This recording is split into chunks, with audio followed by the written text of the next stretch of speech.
Alrighty, guys. I'm gonna just be paying attention, but I'm gonna be focusing on the game. I just want to state it's a good ass game. 17-17. Take it over, Speed. Okay, good even fall to one and all.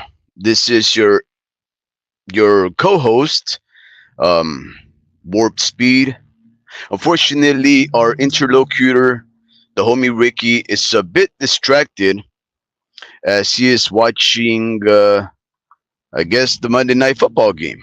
Yep, the homie Ricky, besides being a diehard and ardent fan of the sport of organized violence, which is boxing, he is an athlete in and of itself that follows many, many sports.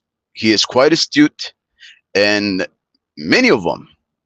In fact, I'm the one who encouraged him after a very long hiatus to come back to producing live videos and discussing all things boxing after he had built up a channel for many, many years, displaying and posting fights that other broadcasters just did not have access to.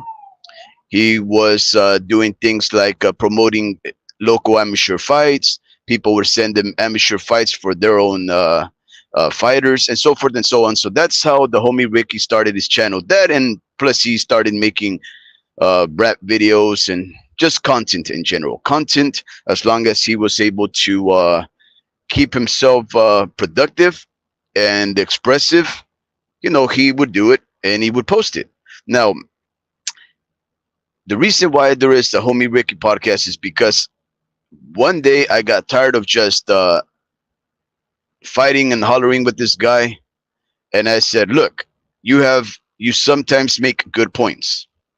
I make great points, and both together we can actually do something about it. Which is, if me and you are gonna fight about boxing and argue and exchange ideas about the sport that we love, might as well just go live. I mean, you have the listener base. He's got at least nearly 13,000 viewers that he has amassed over the years, but he wasn't doing anything with them. So he said, all right, he gave in. He said, we're going to give it a shot just one time. And if it doesn't go well, then I won't do it anymore. So I propose we do a show, if I'm not mistaken, about I think our very first show may have been about Lomachenko, um, or something to that effect, because we wanted to start off on a nice foot, right? We wanted to talk about something that is easy for me to talk about, which is my fanaticism, my appreciation of the Ukrainian fighter. But he also wanted to talk about, the controversial, less heralded things about that fighter. Long story short, the reason why the homie Ricky is back is because of me. So if you guys find any value in this show, you can all give me the apropos. Okay, guys, just in case you guys don't know that, that was jest. This is all fun in games. Um, but yes, good day to you. Um, on today's broadcast, I wanted to talk about a few things. And I'm sure that our listeners, as astute and attentive as they are following this here sport, I'm sure that they have heard that during the past few days, in particular the day of yesterday, news had broke that some rumors spread that young, undisputed 24-year-old Devin Haney had at some point in his early career paid off some judges to expunge his to either overturn their decision, whatever they had deemed their decision was going to be on a fight, or young Devin Haney had a fight that he lost and that he paid someone off to expunge it from his official record. Now, I've been tracking evidence. I've been tracking any evidence of this rumor and its validity, and I really haven't found anything, right? So I wanted to discuss that with the homie Ricky. In addition to that, the homie Ricky brings up something to my attention, which is that the source of this rumor, which to this moment, at least in my investigations, it is still unfounded, was likely Rolando Romero. Yes, the 140 belt holder who beat a 40-year-old Barroso, Ismael Barroso. Somehow he beat him and he got a belt.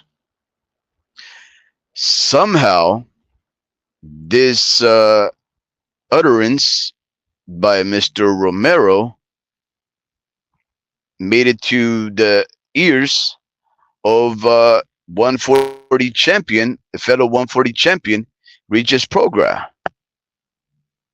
And Regis Prograis has been expounding that in all the forms of media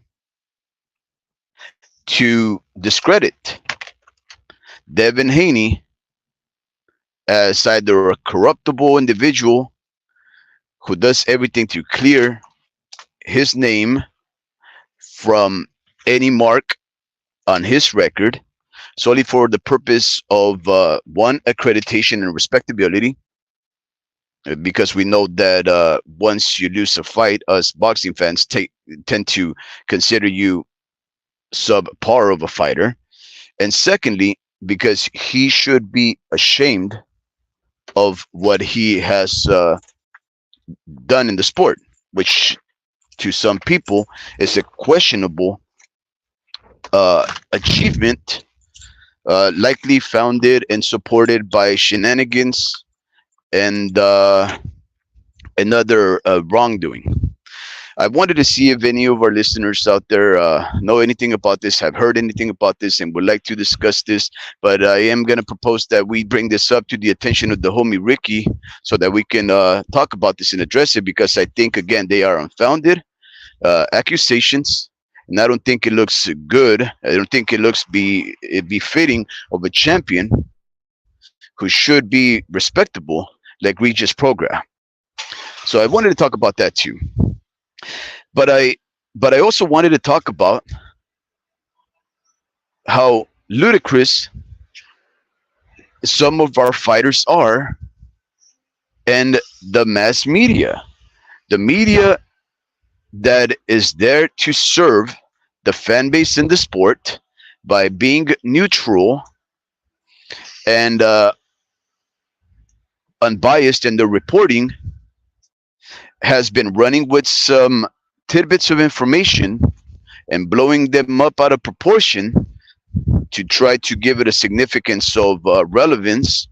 And yet, when it comes to other topics, they completely ignore them to belittle some of these topics that they should be applying more importance to.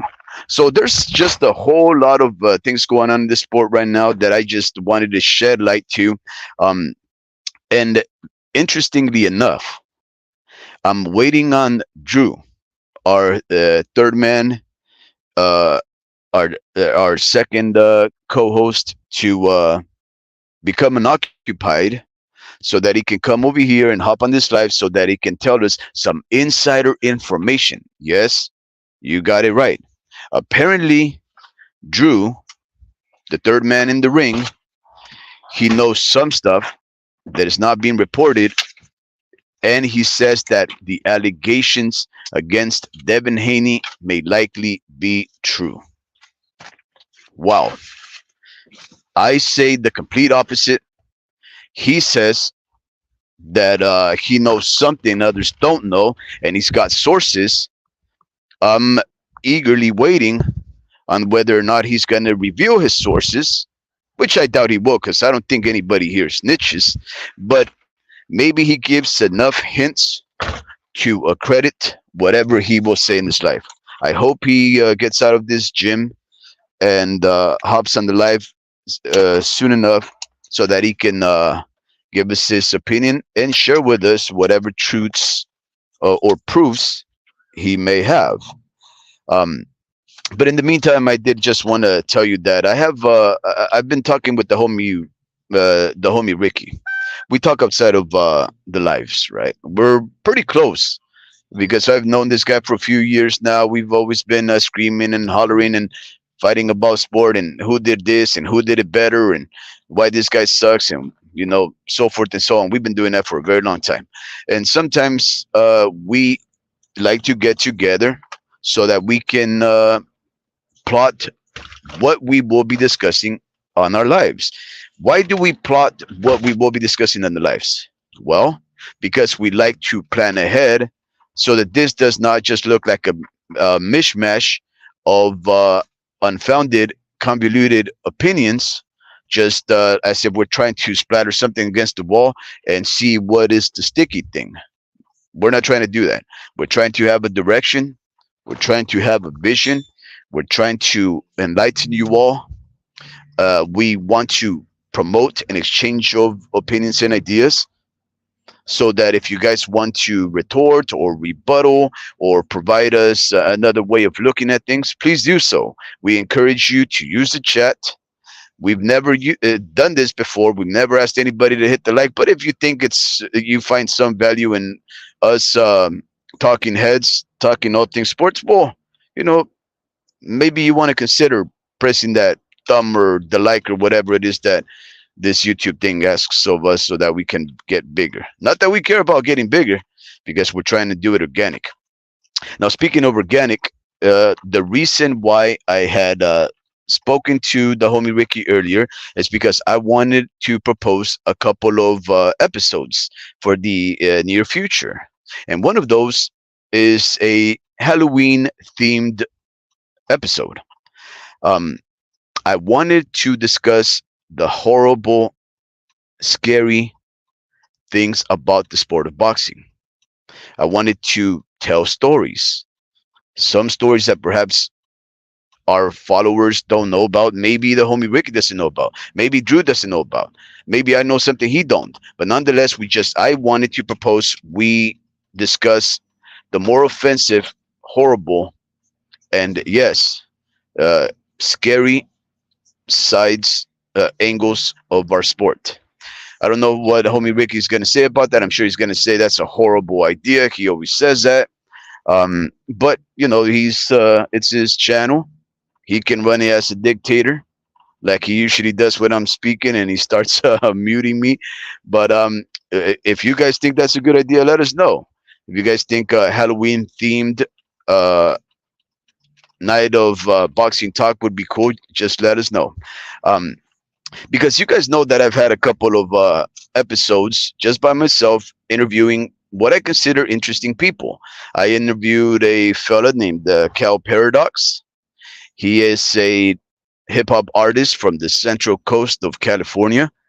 And I just wanted to reach out to that fella just due to the fact that I have stayed away from hip hop and rap music for decades now.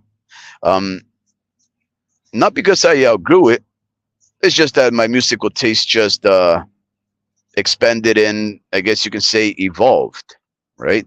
I still love the art form. I still love so much about it, but I wanted to know more about it. So that's why I invited him in and I picked his brain and asked him all kinds of questions so that I can get better grounded with where hip hop as a musical form is at currently. The next day over, I invited another, what I considered interesting subject, Jimbo the Traveler, a young man that I know who is very respectable, very courteous, a gentleman in all sense of the word, who has traveled all up and down the United States. I think he only has one state in this beautiful land of ours to visit before he can tell everybody that he's visited every single state of this here landmass, this here North American part of the continent. He's also a connoisseur of wrestling, particular WWE. So I'm hoping that one of these days I can bring him on so that I can pick his brain again, but this time about wrestling, wrestling hip hop culture, the going ons currently, what he most recalls or values about the sport, just things to keep you guys entertained when perhaps the sport of boxing has not provided anything noteworthy. So if you guys think that you guys found any value in those episodes, like the Jimbo the Traveler episode, where it's talking about traveling, about contracting COVID, so forth and so on, let us know. If you think it was bunk, let me know. If you think I suck at interviewing, let me know. If you guys have any ideas about who I should try to interview or what we should talk about, let us know. Why? Because you guys are the listeners. And as the listeners, we're here. Yes, we're here mostly for selfish reasons, which is mainly us three fellas. We like to get together to discuss boxing, and for the most part, we're gonna do what we like to do. But we're also explorers and inquisitive minds that like to learn new things and accept or understand differences of opinions. So if you have any ideas that you'd like us to bounce around or do deep dives about, send those things. Use that chat feature right there to send us a message and say, hey, how about this here? How about that there? And I assure you, right now that we're a small little venue, and it'll likely be like that for the foreseeable future, right now is the opportunity you have your voices heard. Not that it is going to compromise us or change us in the least, but we are considerate, and I don't think it takes a long time to answer a question or to entertain a notion or otherwise. So again, use that chat feature to communicate with us. Send us questions. Send us topics of what you would like us to address, and we're okay with that. Um, so on today's live, I proposed the homie Ricky that we should do a deep dive. Now, I'm not too sure if you listeners out there know what a deep dive is, but that's basically when we are completely ignorant about a thing, or we have some uh, ideas about a thing, but yet those ideas are not well supported, underdeveloped, and we want to just know more. So instead of just trying to provide an opinion about something, we are gonna investigate that something while on the live. A deep dive episode will consist of visiting websites, reading articles, quoting words from whatever the subject is, whoever that person is, so that we don't misconstrue, misinterpret, misrepresent what they are trying to say. We are going to go to the source whenever we can so that we could understand really what is going on.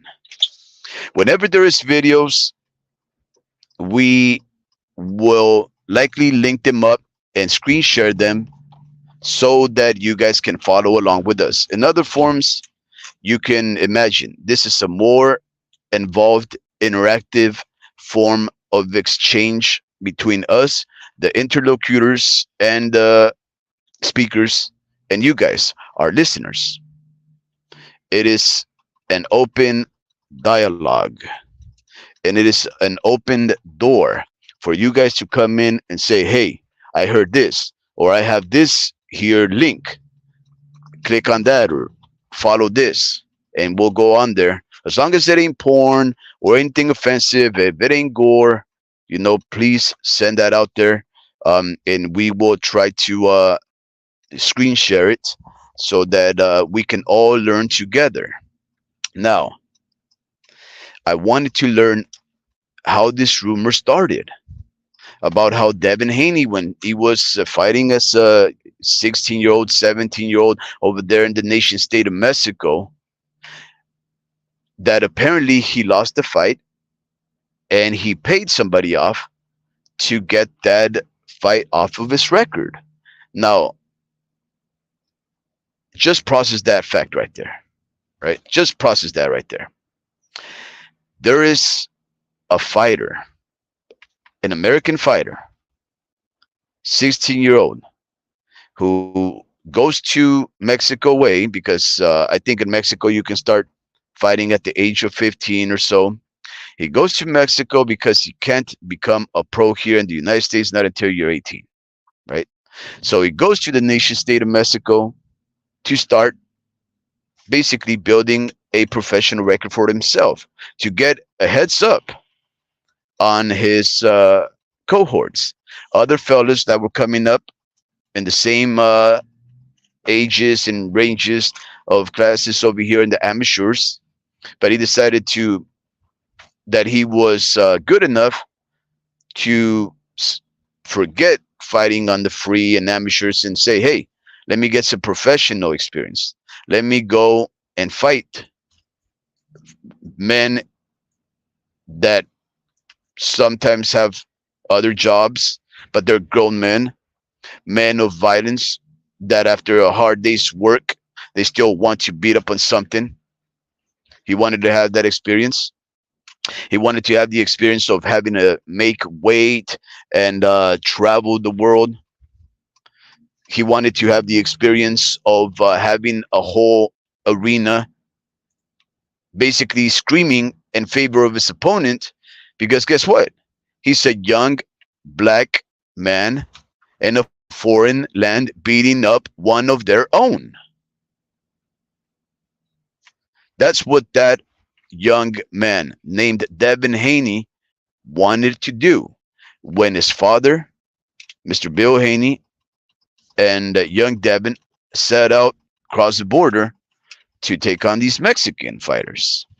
It is not only Mexican fighters. Sometimes you can have people that just go to Mexico to fight. They may be from other parts of the world, but nonetheless, for the most part, I would say they were Mexican. Nonetheless, he was a young fella going over there and fighting at a very young age. Well, I don't know that many people that do that, right? Long story short, the rumors have started to spread, and Mr. Regis Rugaru Prograis, has been making a big deal about how Devin Haney may have paid off somebody to expunge his record. Now, we know that Mr. Regis Prograis is a very accomplished, respectable fighter. Yes, he is. You know, he was in the World Series of Boxing.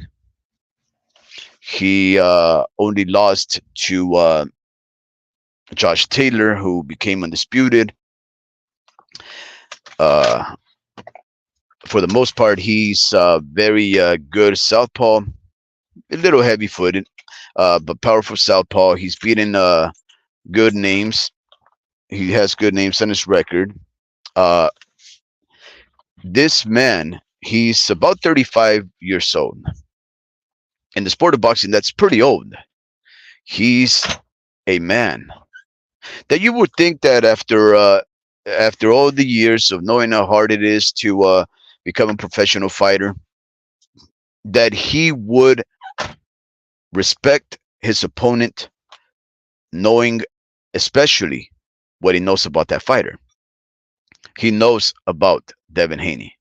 He knows about his accomplishments. He knows that he started off at a very young age fighting grown men. He knows this.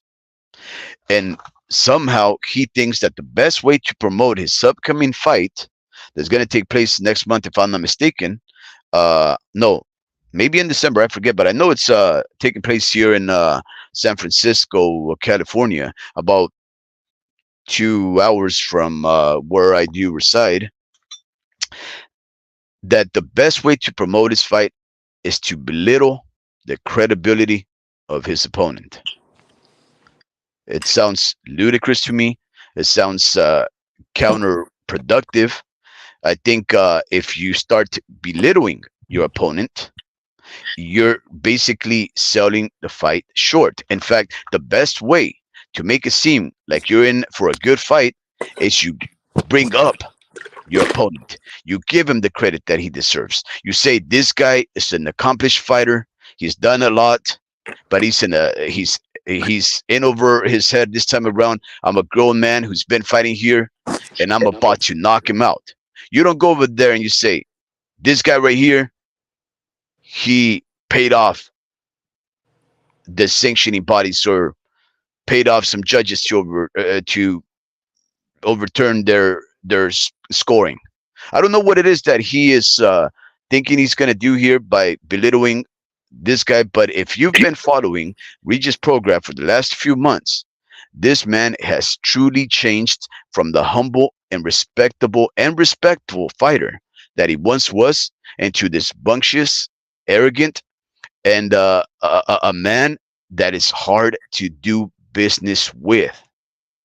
From him bringing up the fact that Marv Nation took 2 days to pay him after his John Cepeda fight, that promotion, a very new promotion, by the way, that promotion spent about $2 million to promote that fight and to stage it.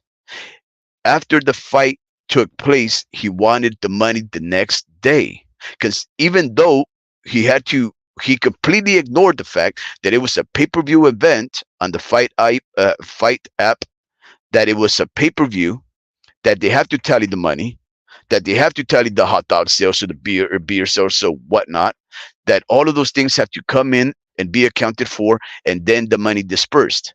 This guy was making a big fuss and muss about the fact that they weren't paying the next day over. He made it seem like if somebody was trying to betray him or jip him. That was one of his mea culpas.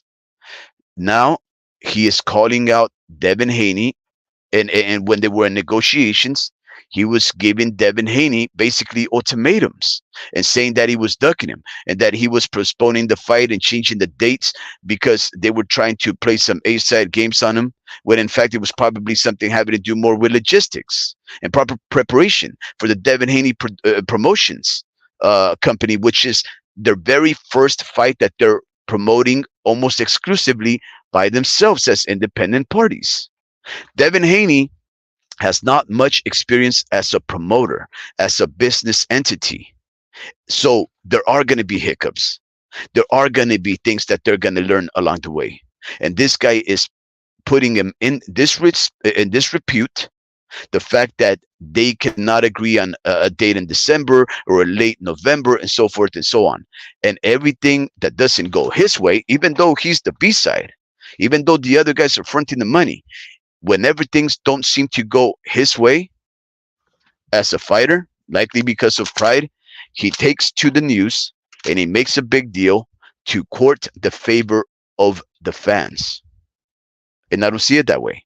He ain't courting my favor when, as a grown man, he's talking like a crybaby, when he's nagging about the little minutiae of promotion, when he's basically dealing in bad faith, thinking that nobody's going to pay him his money when he's dealing with Marv Nation. If I was Marv Nation, I would likely reconsider ever doing any kind of business with that fella because of the kind of things that he was alleging about them, the things that he was alluding to.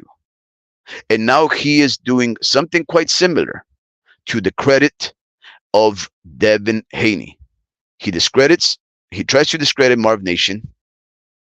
Now he's trying to discredit Devin Haney. And I can't make sense of it. But I tell you one thing about this, my beloved listeners. Whenever somebody starts to act like that in the sport of boxing, I respect all fighters. I love all of them. They provide me entertainment. But whenever somebody starts moving like this, that's a quick way for me to cheer against you. I want Devin Haney to completely utter, embarrass, and destroy Regis Prograis. I want him to be humbled forcibly. Dun dun dun. No, I'm just kidding. Who's there? Yeah, man. I don't even know where to start with that because I kind of came in like late, you know. No. It's okay, Drew. So let me just catch you in right quick. Homie Ricky is enjoying a football game. I think he placed himself on mute because he's hollering and screaming like a fanatic. No, like, the game's over, man. The game's man, been he's over for always like just 30 there just the to game's been shut me over up. for like 30 minutes. Shut up, Yeah, man. he's always just there to shut me up. Anyways, Drew, I proposed the homie Ricky that we have a deep dive. He's like, "What is that? No, I'm the dictator. This is my show. Screw you." And I said, "Listen, bro, listen. What do you know about what Regis Prograis has been saying about Devin Haney?" And he says, "Well, uh, I don't believe it." And I said, "Neither do I." And he says, "I think it's coming from Rolly Romero." And I'm saying, "How do you know?" And he goes, "I'm gonna tell you." And then you hopped in, and then you said, "It may be true, guys. I got sources." So it got very spicy, very, very interesting. Now I'm here to listen to you guys. I want you to tell me, what do you guys know about Devin Haney being a young 16, 17-year-old black man in the nation state of Mexico, trying to Mm. test himself in in another foreign land, to start off as a pro at a very young age? And what do you guys know about some shenanigans about expunging a probable loss on his record? And where do these allegations, these rumors come from? So everybody knows. When dude, I heard of Devin Haney when I was, I think it was like maybe like 2013. It was straight out of high school, but um, there was this dude that my uncle knew, and he actually he's a trainer out of this boxing gym in Pacifica, South City, San Francisco. Um, anyways, I remember him saying that Devin Haney took an L, bro. He said Devin Haney took an L because he was actually the biggest thing in San Francisco at the time. Like he Snitch. was one of the biggest amateurs in San Francisco. So this dude that I knew, and I think Ricky had already met him before. But this guy's one of those journalists. He's one of those boxing journalists, and he's actually interviewed like Clarissa Shields and all this stuff like way back, bro. Like so that I remember him saying that Devin Haney took an L. He already took an Hmm. L, and he said that he shouldn't be undefeated right, or yeah, he shouldn't be undefeated right now. But he got that just completely erased from his record. So Hmm. they do that in Mex because they don't follow certain regulations that USA follows. That's why like their amateur circuit's a little different. That's why they go pro at a lot early age, Hmm. because they actually don't stand by some of those rules. Like some of these kids that are coming up in Mexico take some Hmm. L's and they get erased before they come and fight in Vegas. Um, so yeah, bro, like they actually do that, and they can legally do that in Mex, and they actually like this dude that I knew that actually took in two L's. I actually got it erased in Mex. And he actually fought under another promotional company. So the Hmm. promotional company is actually supposed to do that for you. And Hmm. and that's why Devin Haney just, started his own LLC. Not that's why he's been wanting to do that, but um yeah, he's been Devin Haney Promotions. He got his own little LLC, tax write off and everything. So Hmm. that's my sources right there. I know, yeah, I've been knowing that, bro. And that's the thing. Like, it's okay to admit it. Like, just say it's okay, because there's a dude that feels some type of way out there in Mex saying that I beat Devin Haney, and I feel like 100% I beat this dude, and he got it, and his money got him ahead in life. Because Devin Haney didn't grow up poor. He grew up with his dad knowing Mike Tyson, Zab Judah, all these guys. He didn't grow up middle class, but he grew up with money, and Hmm. yeah, bro. Like he's from the Bay, but he didn't struggle like the average kid from the Bay. Some Um, heaters, bro. yeah, he didn't Yes, yeah. struggle. So Yeah, yeah, okay. Well, so let me just before we proceed, Drew, I apologize for interrupting, but I just wanted to correct something. You said you've been hearing about Devin Haney since 2013. yeah. I assume that this fight that that this source of yours told you that he fought did not take place in 2013, right? Because Devin Haney's first official fight, at least when it comes to box rec, it took place in 2015, at the Yeah, late 2015, but I've heard of December him. I heard of the him in 11th. 2013, Okay. and then that's how big he was, and he was just getting wins, and then he was actually going to like national tournaments, and then this dude Uh-huh. actually went pro in Mex, and then he actually got into some close calls, and actually almost lost a couple already, Hmm. but that's when he was already because dude like they gotta like uh like I guess us hardcores like they gotta like they gotta redo the definition of these Mexican fighters. They're Hmm. coming up. I think they beat a lot of fighters, and it just doesn't look good because Devin lost to some good ass fucking boxer, bro, and he was actually like a venado looking like, bro, like he was short and stocky, but I mean this is when Devin was starting up, and he took an L, bro, like straight up.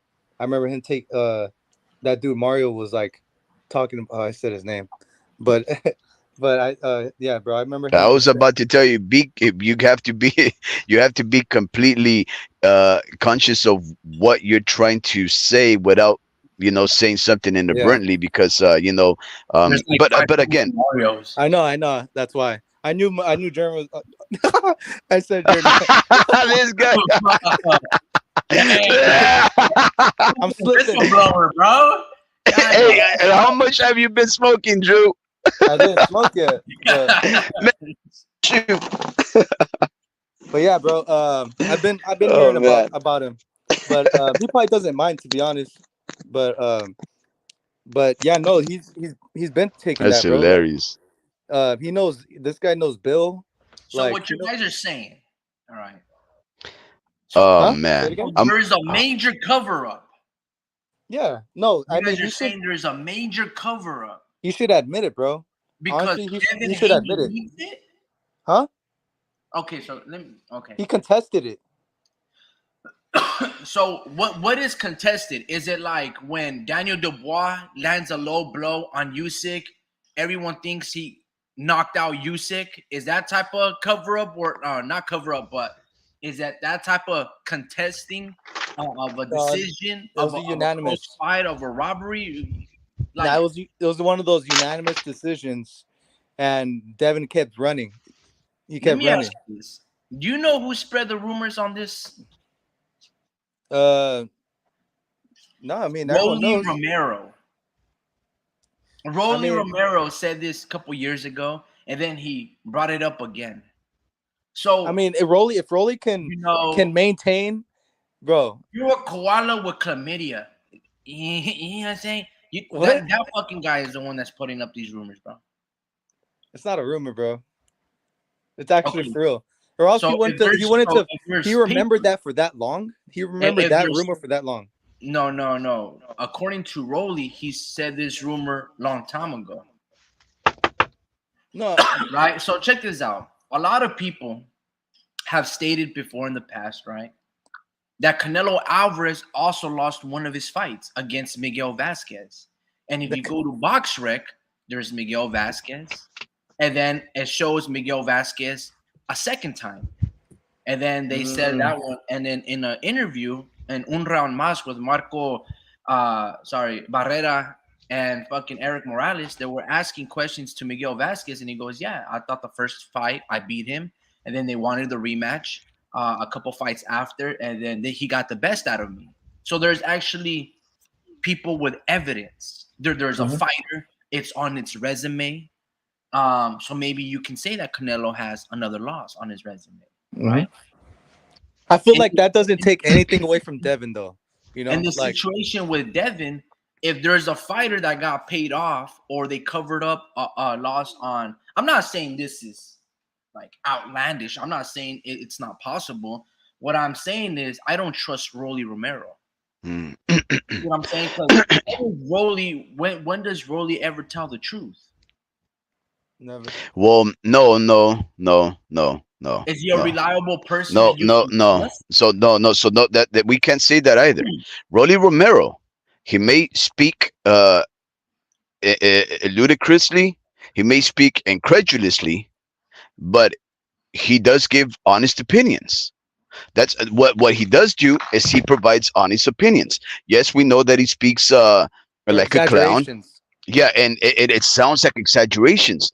The homie Ricky If and there Drew, was but ever in fact, it's very much. Whenever he speaks, he reminds me a lot of another fighter that sounds like he's exaggerating when he speaks. But if you go back and you look at things, it always pans out to be correct in that person's way of looking at things. I'll give you that person. His name is Blair, the Flair Cobbs. Blair Cobbs is a very funny individual. He speaks funny, he acts funny, he says things, but when he's telling it, it sounds fake because you're like, this can't be it. This can't be it. But then you go back and you look at things and it's completely honestly the truth. Or at least he's the definition of when people say it's my truth, it really boils down to his truth. And then you look at it and you're like, oh, I see what he's talking about. It is a form of truth, but I don't think Rolando Romero is necessarily a fibber, a liar. I think it sounds like an exaggeration, but when he gives an opinion, guys, he's really giving an honest opinion. No, okay, so no, this is Rolly Romero. If there was ever a cover up and where they robbed a fighter in broad daylight on a Showtime network, it was him versus Ismael Barroso.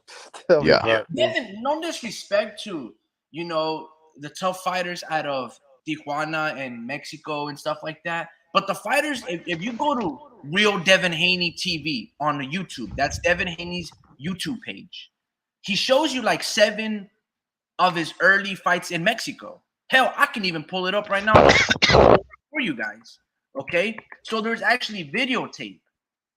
There is actual footage and a robbery where Tony Weeks stopped and they gave Rolly Romero, all right, a WBA championship belt after they Hmm. stripped Josh Taylor.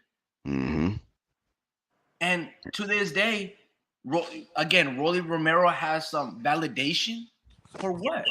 Who has No, he but beaten? but that's This, different, though, hold on, homie hold Ricky. on, hold on, hold on, hold on. This is a guy who tosses people in the ring, who wrestles them, who forearms them, who stiff arms them, who does DDTs and suplexes, arm tactics. This is a guy who was getting beat up by a 40-year-old, got knocked down by a 40-year-old, Ismael Barroso. I had to think about And that, they robbed him in daylight bro. and I they had to gave it think to of that. Rolly Romero.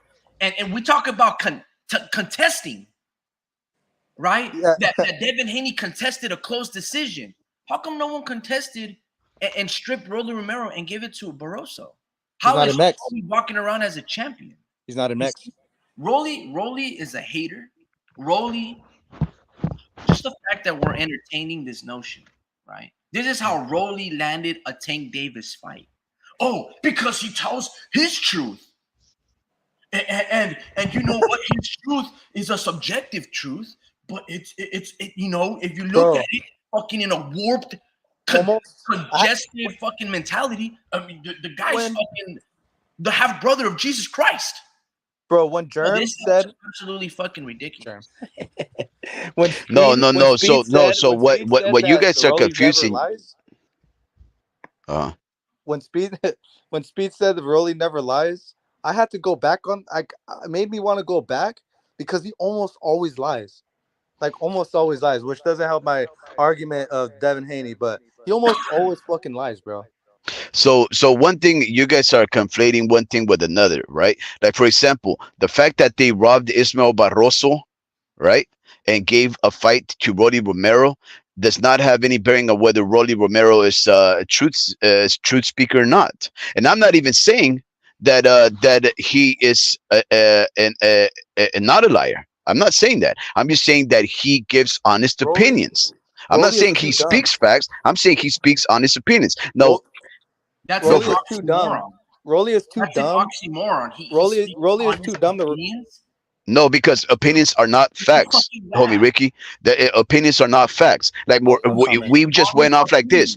opinions. You and I could have an argument on whether or not Whataburger from Texas is a better burger than In and Out from California. That's an opinion. That's not a fact, right? So, Rolly Romero could give honest opinions. It could be a lie, but it's not Mm, necessarily here's a the thing. dishonest thing. You This see is what I'm the thing. saying? Rolly is So too dumb to remember anything for more than a couple of years, What unless is, it's the truth. now you're Unless making it's him the out to be a truth. goldfish, bro. Unless it's the truth. Unless it's the truth. Rolly is too dumb to remember shit for years, unless it's the truth. Oh, If now he's a, now you're gonna be the one to judge when he speaks the truth or not. Either he's a liar or he's not, man. but Like, he's what are you gonna repeating. bro, say? He Rolly never. has never spoken the truth ever.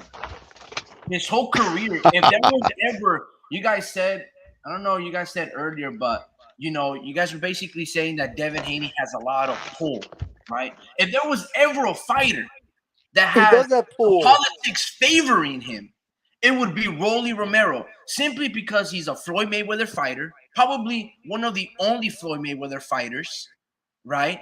With and who's landed a Tank Davis fight simply because he has a platform where people interview and indulge in his fucking shenanigans, right? That he landed a Tank Davis fight. I mean, if I'm not mistaken, he beat like Anthony Yigit, and after he beat that dude, that's how he Did he? got Davis. I don't think so. I You don't know think what he I'm beat saying? And Yiggit. then afterwards, he gets knocked out by Tank Davis, and then he gets another opportunity of a championship belt, gets beat up, and then they rob the 40-year-old dude, Ismael Barroso, and then Rolly gets again platform again. This is insane to me, bro. This is insane to me. Now, about an honest opinion, Rolly Romero, I might give him a math equation. I can tell him, Rolly, what's 2 + 2? And he can be like 5. And just because he gave me 5 and he believes 2 And plus was 2 so fast. does it mean that it's the fucking truth? No.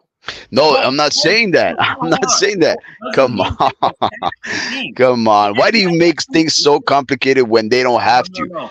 An Look, man, I opinion had is full not challenge and fact. milk. I filled the Man, fucking this guy. 2 + 2 is 5. It's the stupidest thing ever, bro. Listen.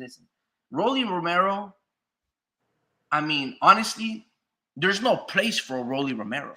I don't even know how this dude um can He walk belongs at around in Misfits. the list of champions in the list of champions, in the list of fighters that are contenders, in the list of the sport that I love and shit like that. There is no place for Rolly Romero. There is no place because for 13 fights, I mean, unless he's Lomachenko, he deserves to be a champion. Like, dude, this is crazy.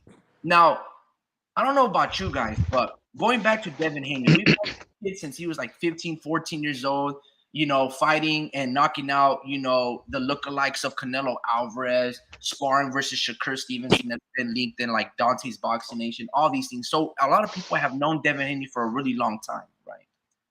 But Devin Haney has always had hatred from a whole lot of people On some weirdo shit too. and stuff that's not even boxing related. Wh- When it comes Who? down to boxing related, people say that he's pillow fisted. Okay. Who? Before Wait, that, wait, wait, wait, wait. What's some weirdo stuff? look, man, all I'm saying is Devin Haney, right? A lot of people be like, oh, because his daddy gave him, like, he grew up rich. Bro, how is that a problem? Devin's dad had some money, right? Probably saved up well, associated himself with very good people, was able to get Devin to his door, and Devin took it over. He was locked up twice. How was he good with Devin good people? exceeded not only expectations, he expanded and he showed He was hustling. tremendous amount of growth. He was Mind hustling you, for that money. this is because Americans are spoiled. We're all American here. We're fucking spoiled. In a We are. world of us being extremely spoiled, right? Here's a kid that can have pretty much his fights here in the United States, but chose to go the early route and go fight against some tough grown ass men in Mexico. Yeah, I give him that. Not a lot of American. Carlos Valderas didn't do that.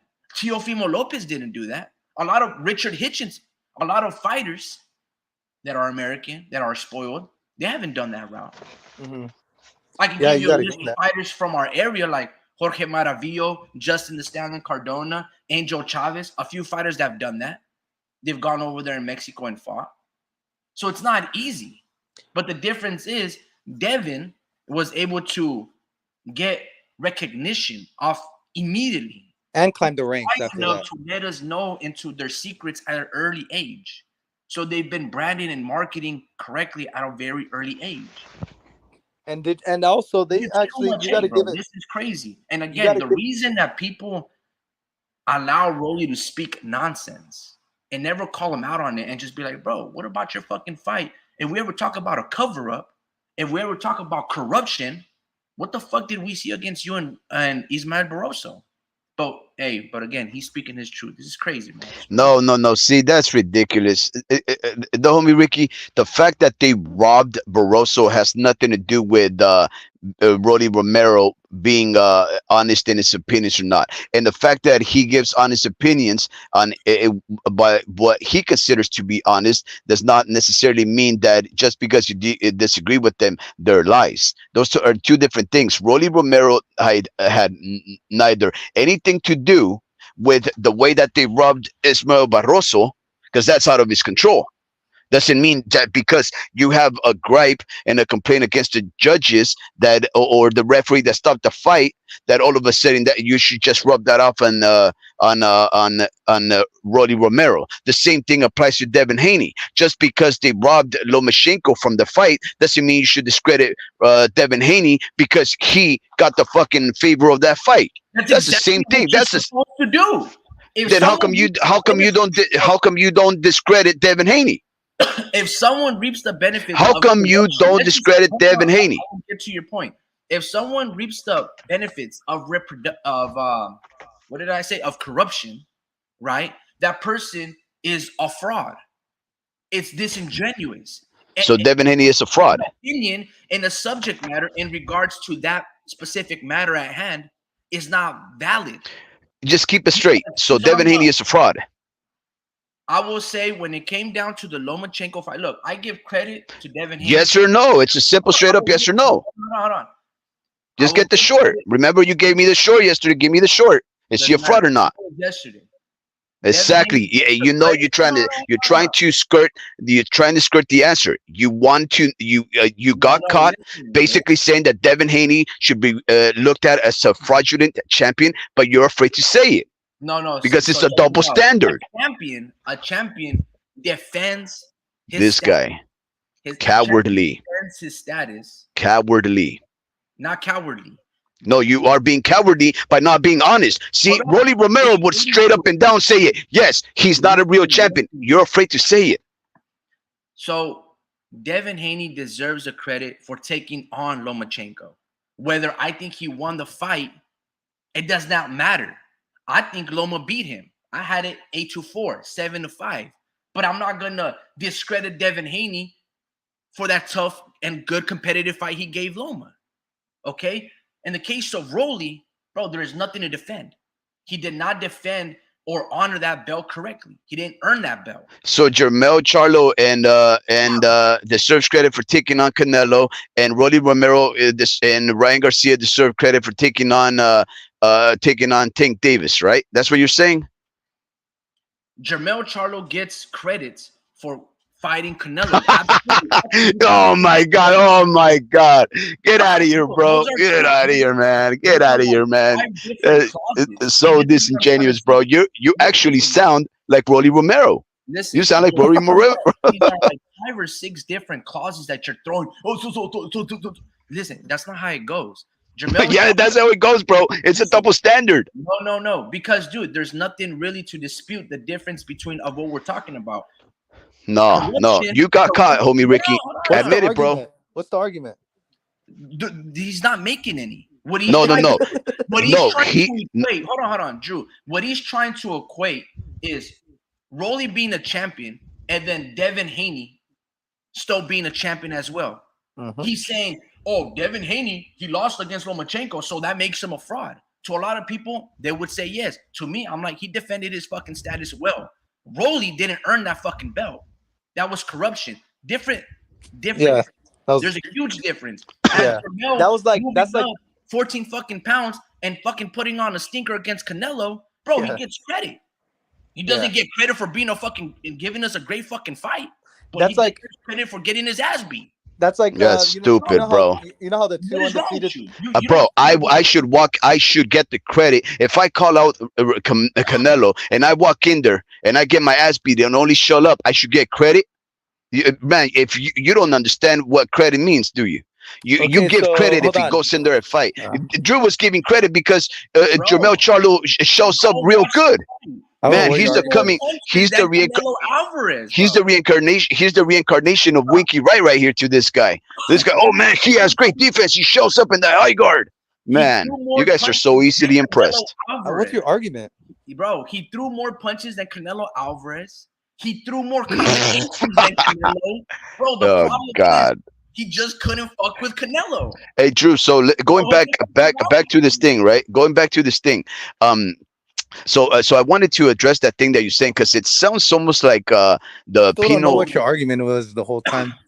That whole Yeah. time, I didn't know what your argument was. Yeah. No. Well, the argument was that you were fucking dropping names, bro.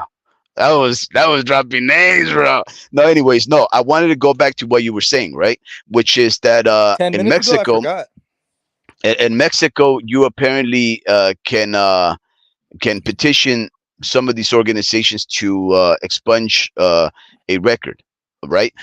It sounds very similar to the penal code that applies to the juvenile system, where What? up until you're 18, up until yeah, you don't have a criminal record, but basically, if you are an underage juvenile delinquent, a criminal, uh, after you turn 18, you can go back to the justice system, the juvenile justice system, and you can ask them to expunge your record. Now, to expunge your record means that they completely uh, destroy any record of you having committed a crime as a youthful individual, right?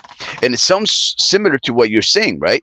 In Mexico, you can go over there, start a professional career, and if you lose, up until you become a professional in the ranks or the organizations and recognized world over, like in the United States of America and whatnot, where it starts being much harder to expunge a record, you can basically take on fights over there and then erase them once you start fighting for the organizations and especially across the border. So is that what you're saying? And where can we actually research whether or not what you're saying is true? Because So I've never heard of this. because yeah, I told you from my personal experience, my uncle has Hmm. trained a fighter who lost twice, and Hmm. he presented to everyone that he was 10-0, Hmm. right? Who And we were did? like, I can't drop. Your no no That no I no no text no you no. guys.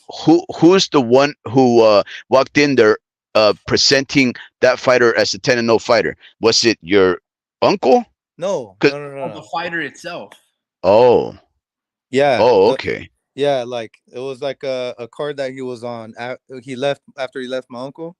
He like Hmm. left him, or he yeah went down south to Robert Garcia's gym and presented to everyone because Garcia got a Mikey Garcia got a promotional company, Hmm. and he actually was on that card in San Bernardino, and he presented to everyone that he was. Even the announcer was like 10-0, you know. So I see that. That's my personal experience of actually a professional fighter erasing Hmm. their losses. That was my like that's my like my fucking evidence right there, and also that guy I was telling you about earlier today.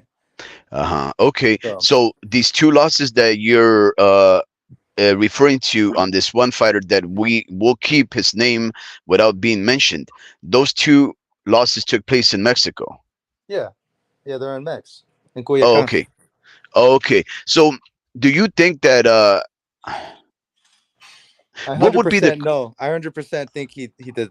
Devin did that. I 100% think so, because Rolly manages to remember shit. I mean, like if it's a joke, why would he say a joke 4 years later the same way?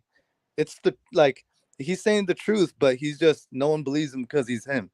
You know, uh, he like he's restating something. That means it's some kind of truth to it, bro. You know, well but there in is on my politics? end, on his end, on from everyone outside looking in, like Mhm. you should be able to tell like Rolly bullshits, but he only bullshits about things once and he leaves it alone because how dumb he looks, you know. Yeah. But then No, I get that. But in real politic, there's this strategy, right? Where where you take a lie and you just keep repeating it and repeating it and repeating it and repeating it, and before long, it's so a common a well, he only lie. said it once once, like 4 years, 5 years ago, Hmm. managed to remember that one single point to tell the to Regis, But I think Devin's like I'm not like a hater on Haney, but I mean Haney knows how to lie too, bro. Like Haney Hmm. knows how to lie. They're Okay. professional liars. And also, how are you going? How are Man, you are you going? hearing this guy, Rick? But because He said they're I've never let it professional off. You liars. guys, I've never let it off though. You guys always talk, and you guys like, whoa, because I'm talking for over 20 seconds. No, go. I'm just snapping because I've never heard anybody refer to Devin Haney as a professional I'm liar. mostly But keep laughing because going, you Drew. never Keep let me going. talk. But anyways, that's like Okay, two Drew, go for counts. it, man. You tell him, Drew. He's on Yeah, some no. nonsense. How was Devin gonna say? How was Devin gonna say? Hmm. There's compare. Check our records. There's comparisons. I paid for that. Say that. Like, but like, don't say there's comparisons with you and Floyd. Like you gotta really tuck that loss in. Like you gotta like keep that shit extra secret. Like honestly, at this point, you're so good.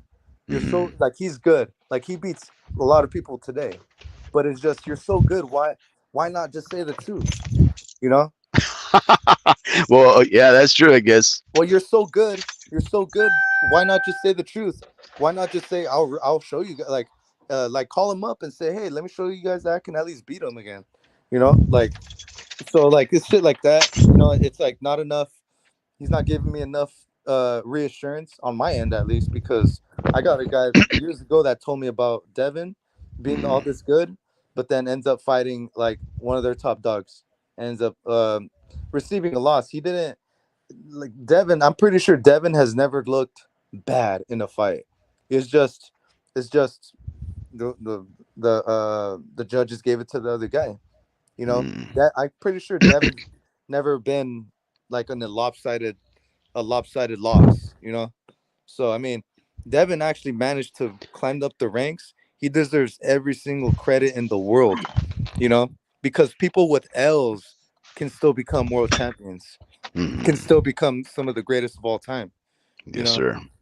and I also think like people like Mendoza. You see Mendoza's Brian Mendoza has already taken an L long time ago, but you see him now. Everyone's regarding him as one of the best 154 pounders, if not like top three, bro. Like he's really starting to make like I'm a big believer in him now.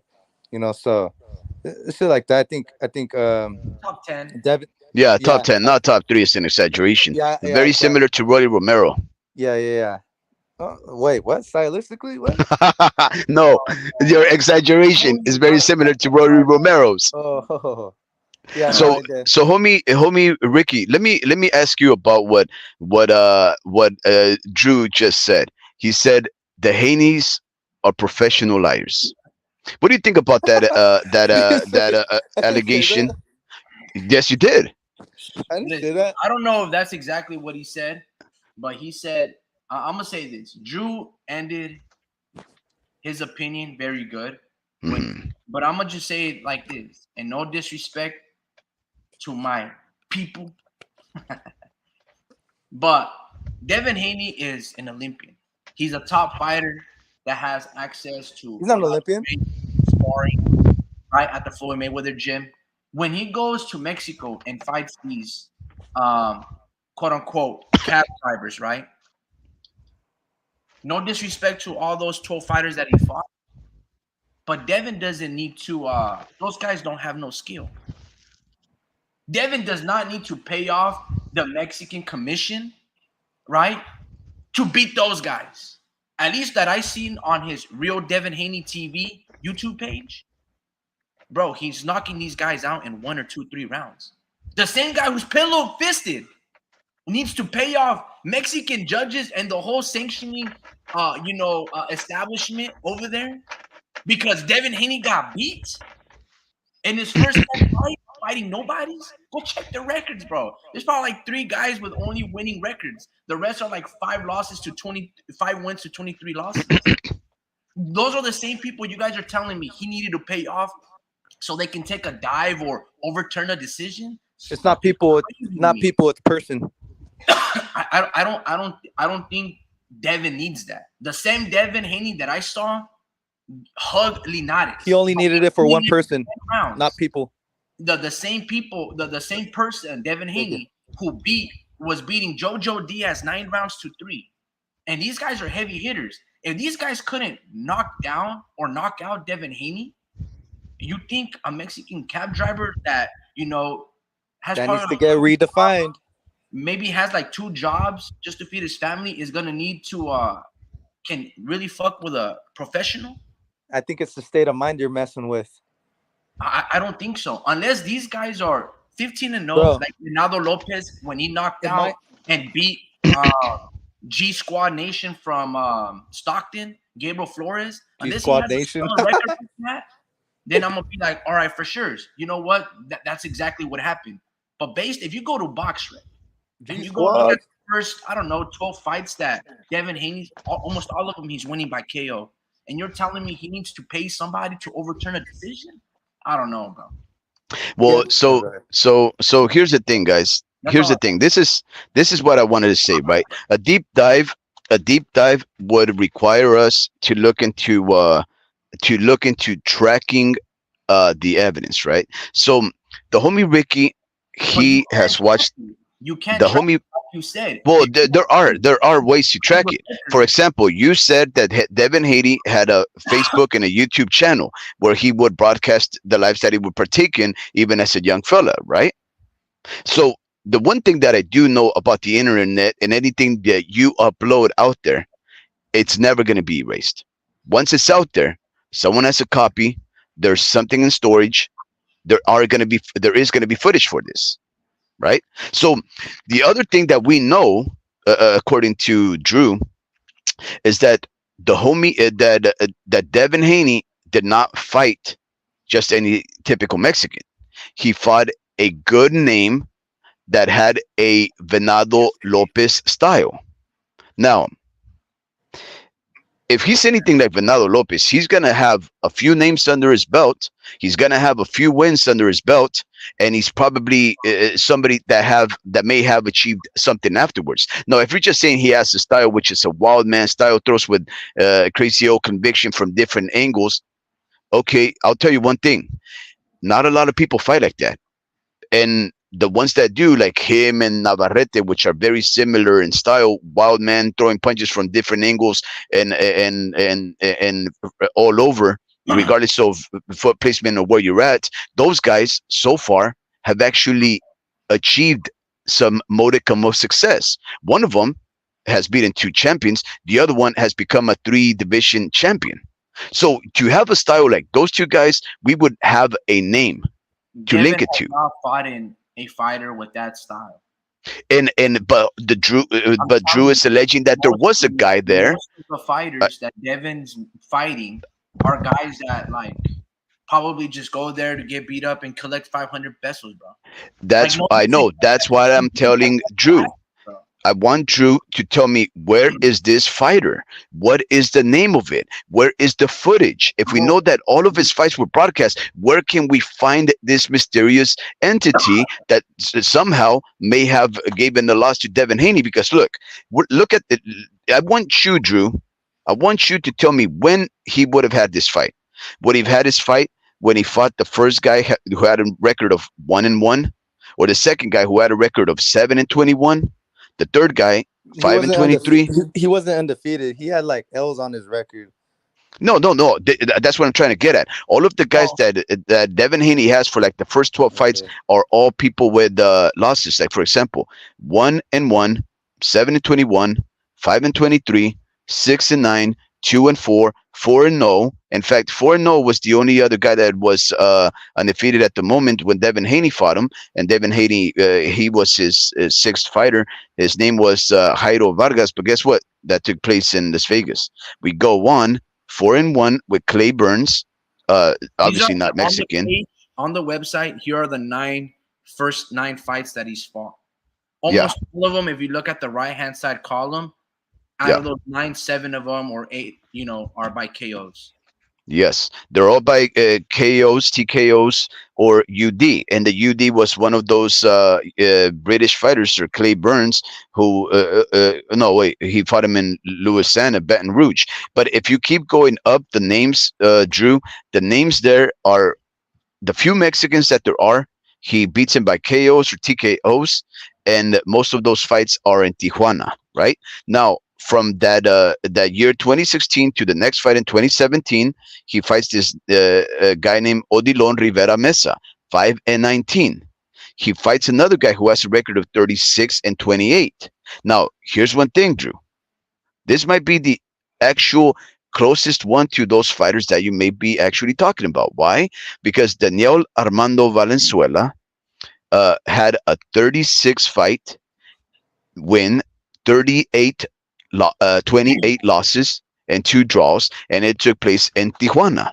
Now, I would say that that's probably a clue where we should start, because this guy now has about 50, 60 fights under his name. Now, with those kind of guys, they've seen everything.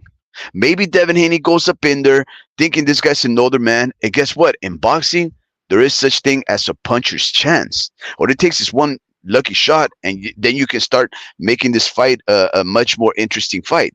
That could be possible. But then once you start going up, then you start having other guys that he ends up beating. Oh, and actually, that guy, he beat him by a knockout, Drew. The Now next they're one, he gonna goes he's gonna TKO. now that guy's record or whoever he paid off, Yeah. it got erased completely from his record. He's not on the record. Like his name's not on there at all. Yeah, He but I'm erased it. trying to understand when he would have taken him. Like, would it been right before he starts going to fight in California, or was it still the last fight in 2017 and between 2017 April and in June? I'm trying to think where in his career did he go to Mexico to fight? Uh, So I remember when I got told this, I was at mhm, this my aunt's older house was because she moved like I think in 2017 or 2018, mhm. and so it was definitely before that. Okay. And so I remember I was at the older house when I remember that dude like saying some shit about Devin Mhm. losing, and he was saying all this shit, bro. Like pretty much I knew that he was overly hyped because my uncle was also telling me that too. Like he's not his biggest supporter. I think I told you guys that, but yeah, man, it's just that's just what it is. And he can actually reaffirm that because he knows boxers himself that have done that themselves plenty of times. Actually, let me that Jose, uh, Rick, that dude Jose he's with took an L as well, and he got that shit erased. El I'm Güero. just showing you guys fights that Devin has had in Mexico and the guys Yeah. more or less that he's fighting. And he's I know you guys are watching, but he's basically putting hella hands on them, bro. I'm telling you, Yeah. no disrespect to these tough warriors that are lazy enough to feed their families. But what I'm saying is Devin Haney is Olympian or an Olympian alternate during this time. Look, he's probably the highest prospect up there with Shakur and Ryan Garcia winning like 15 national champions. A guy that men in Mexico that aren't like Navarrete or Oscar Valdez, unless they have that experience, they're not going to beat Devin Haney. Wow, bro. So Devin Haney was fighting at 140 already. I didn't know that. I'm telling you, these fights, like these guys, they have good technique. This little chaparrito dude right here throwing his 1-2, that's a good Oh one no, I'm too. tripping. I'm not saying that they don't got the skill. I'm just saying they aren't going to beat the Olympians. Now, there are times where like that one guy was able to land that punch against Robeisy Ramirez. There are those Mhm. fighters that do beat up or land a punch, but those are televised like on ESPN. You Mhm. know what I'm saying? So I know that you guys are trying to say that, oh, there's a cover up, so we're not gonna find it on record. But that's a wild, um, not a conspiracy, but that's an extreme cover up. I think Speed was saying like, oh, if you're a young kid and you try to hide your criminal record, you like, but still, even then, somebody can dig it up. There are That's the thing. people that can dig up those files. So if Rolly's pretty rich, right? I'm pretty sure he made some really good money versus Tank Davis. Mhm. Hire a private detective. Now, private detective can get what? He can dig up the information. If the files are hidden, someone can Mhm. dig it up. So this cover up, all I'm saying is Devin Haney and those 12 fights, he doesn't need a cover up because the guys that he's fighting, he's supposed to knock them out. Devin Haney is Yeah. not a knockout artist. So just the fact that I showed you 8 out of the 12 first opponents that he's fighting in his career at age 16 or 17 years old, they're not gonna. I mean, he might pay them to take dives.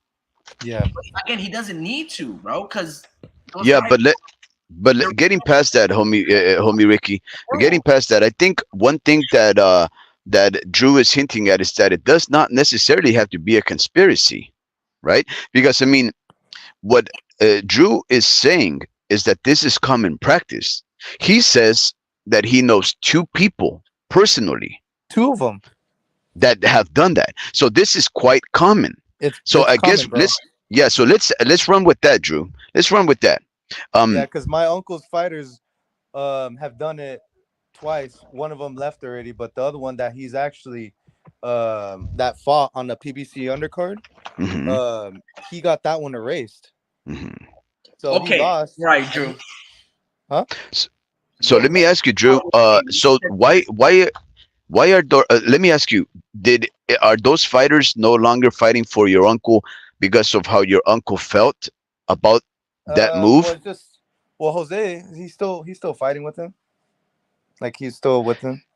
So in one sense, you said that your uncle, who's a trainer, let's not say from where he's from, we don't have to shed any kind of necessary light to an individual that has no idea we're even talking about it. But he says that he is not Devin Haney's biggest supporter.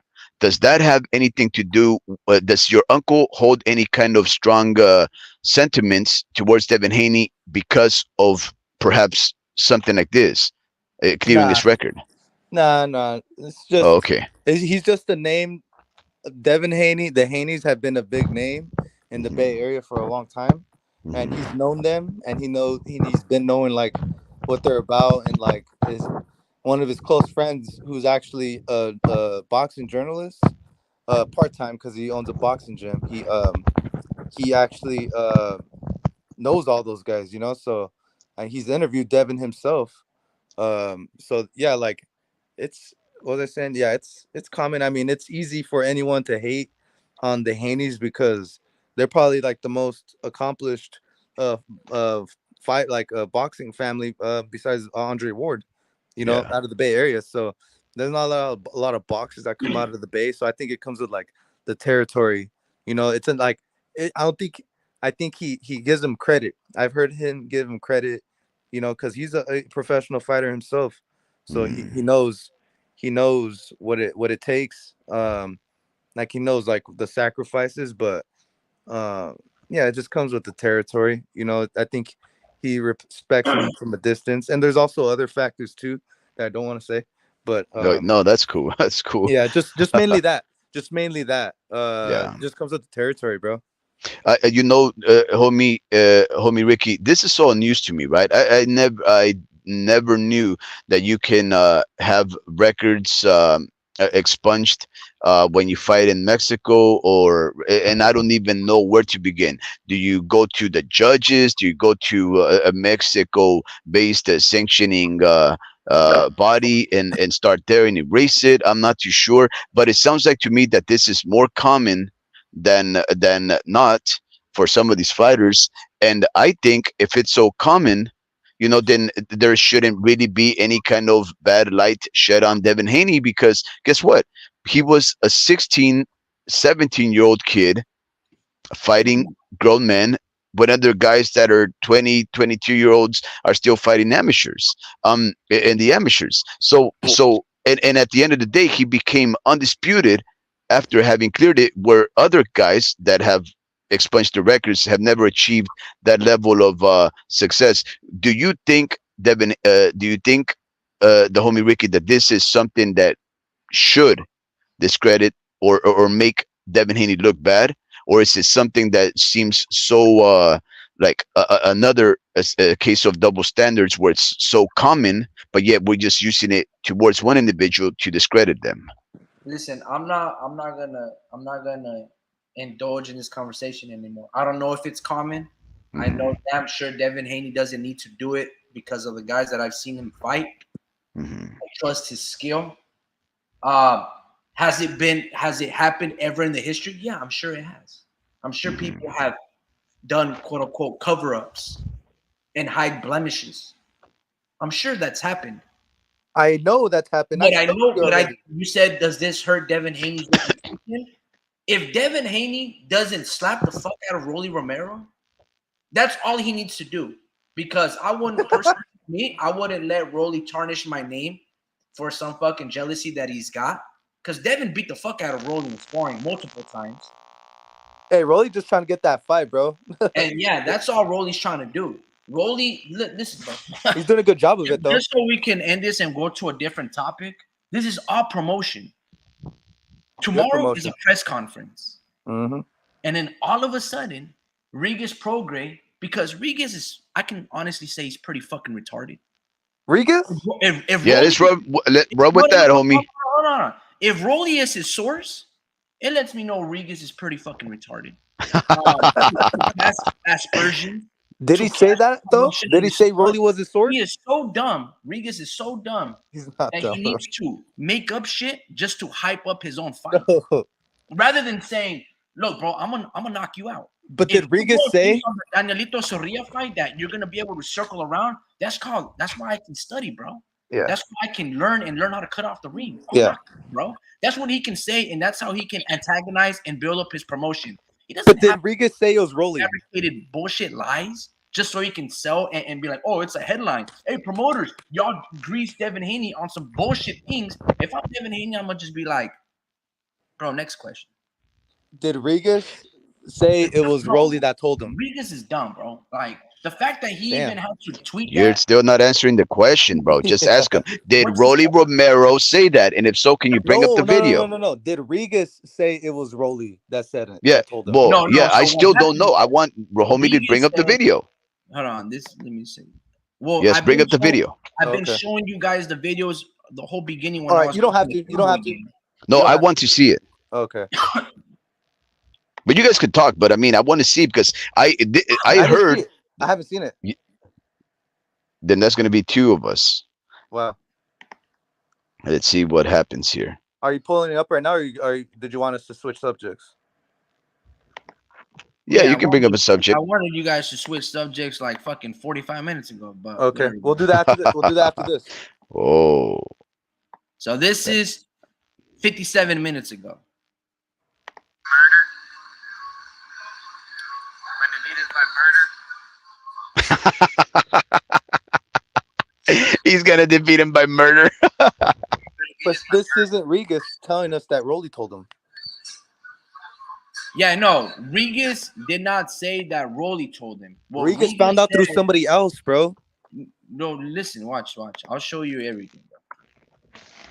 I'm telling you, Regis found out through somebody else, not Rolly. No, let me piece up the timeline real quick.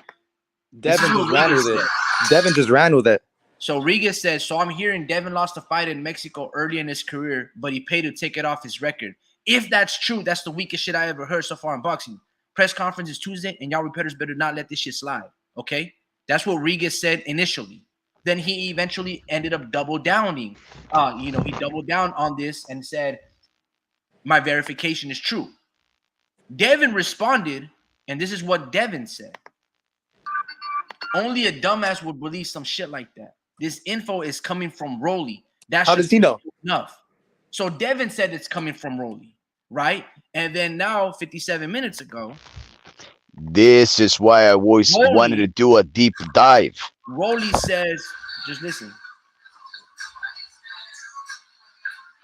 I start going? I just haven't been training at all.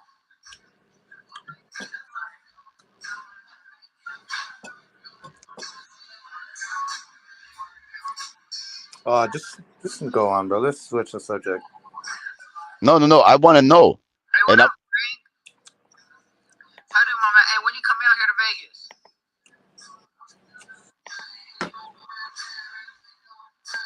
by murder. Is this the video where Rolly? Hold on, maybe that's not the right video right here.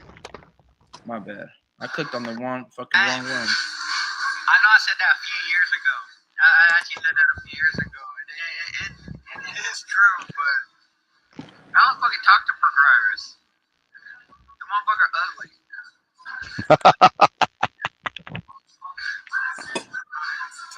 So basically, he said this a few years ago, and then he's probably reading the comments, and then the comments are telling him, you know, did you tell Regis this? And he goes, nah, I never spoke to Prograis. You know, That doesn't prove anything.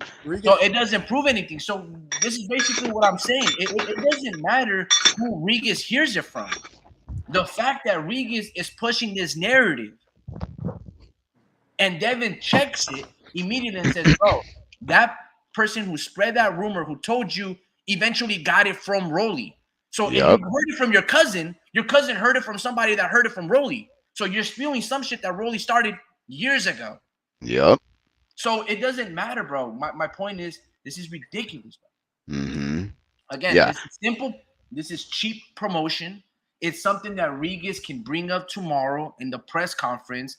He's gonna bring it up, and he's not innovative enough to just antagonize Devin Haney and do a build-up properly and just be like, bro, every southpaw. This is all Regis has to say to Devin Haney. Bro, every southpaw that you faced, you get hit by every southpaw. Jojo Diaz was landing hands on you. Lomachenko beat you. What the fuck you think I'm gonna do? That's all Regis has to say. And you're gonna be like, what? You're gonna circle around like Sorria? Danielito Sorria? Devin, did he win or did he fucking lose the fight? Oh, okay, he lost. Wiley, right? Oh, okay. And I knocked him down, right? So wait when I get hands on you.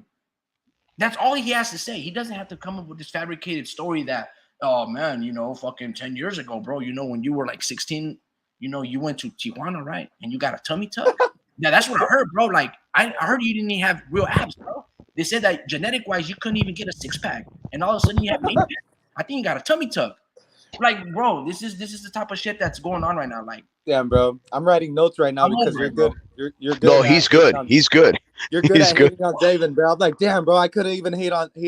Think of this on Haney, bro. Fuck. You're good, bro. So that was good shit talking. So one of the things that I was talking to the homie Ricky. This was the subject to what Rick wanted to talk. Yeah, what did he want to talk about, Rick? Oh, he's jacking off, bro. So, look, when what I was telling the other day, the homie Ricky and I, we got into a little tit for tat because he was belittling the pull that these influencers have on these fighters, right?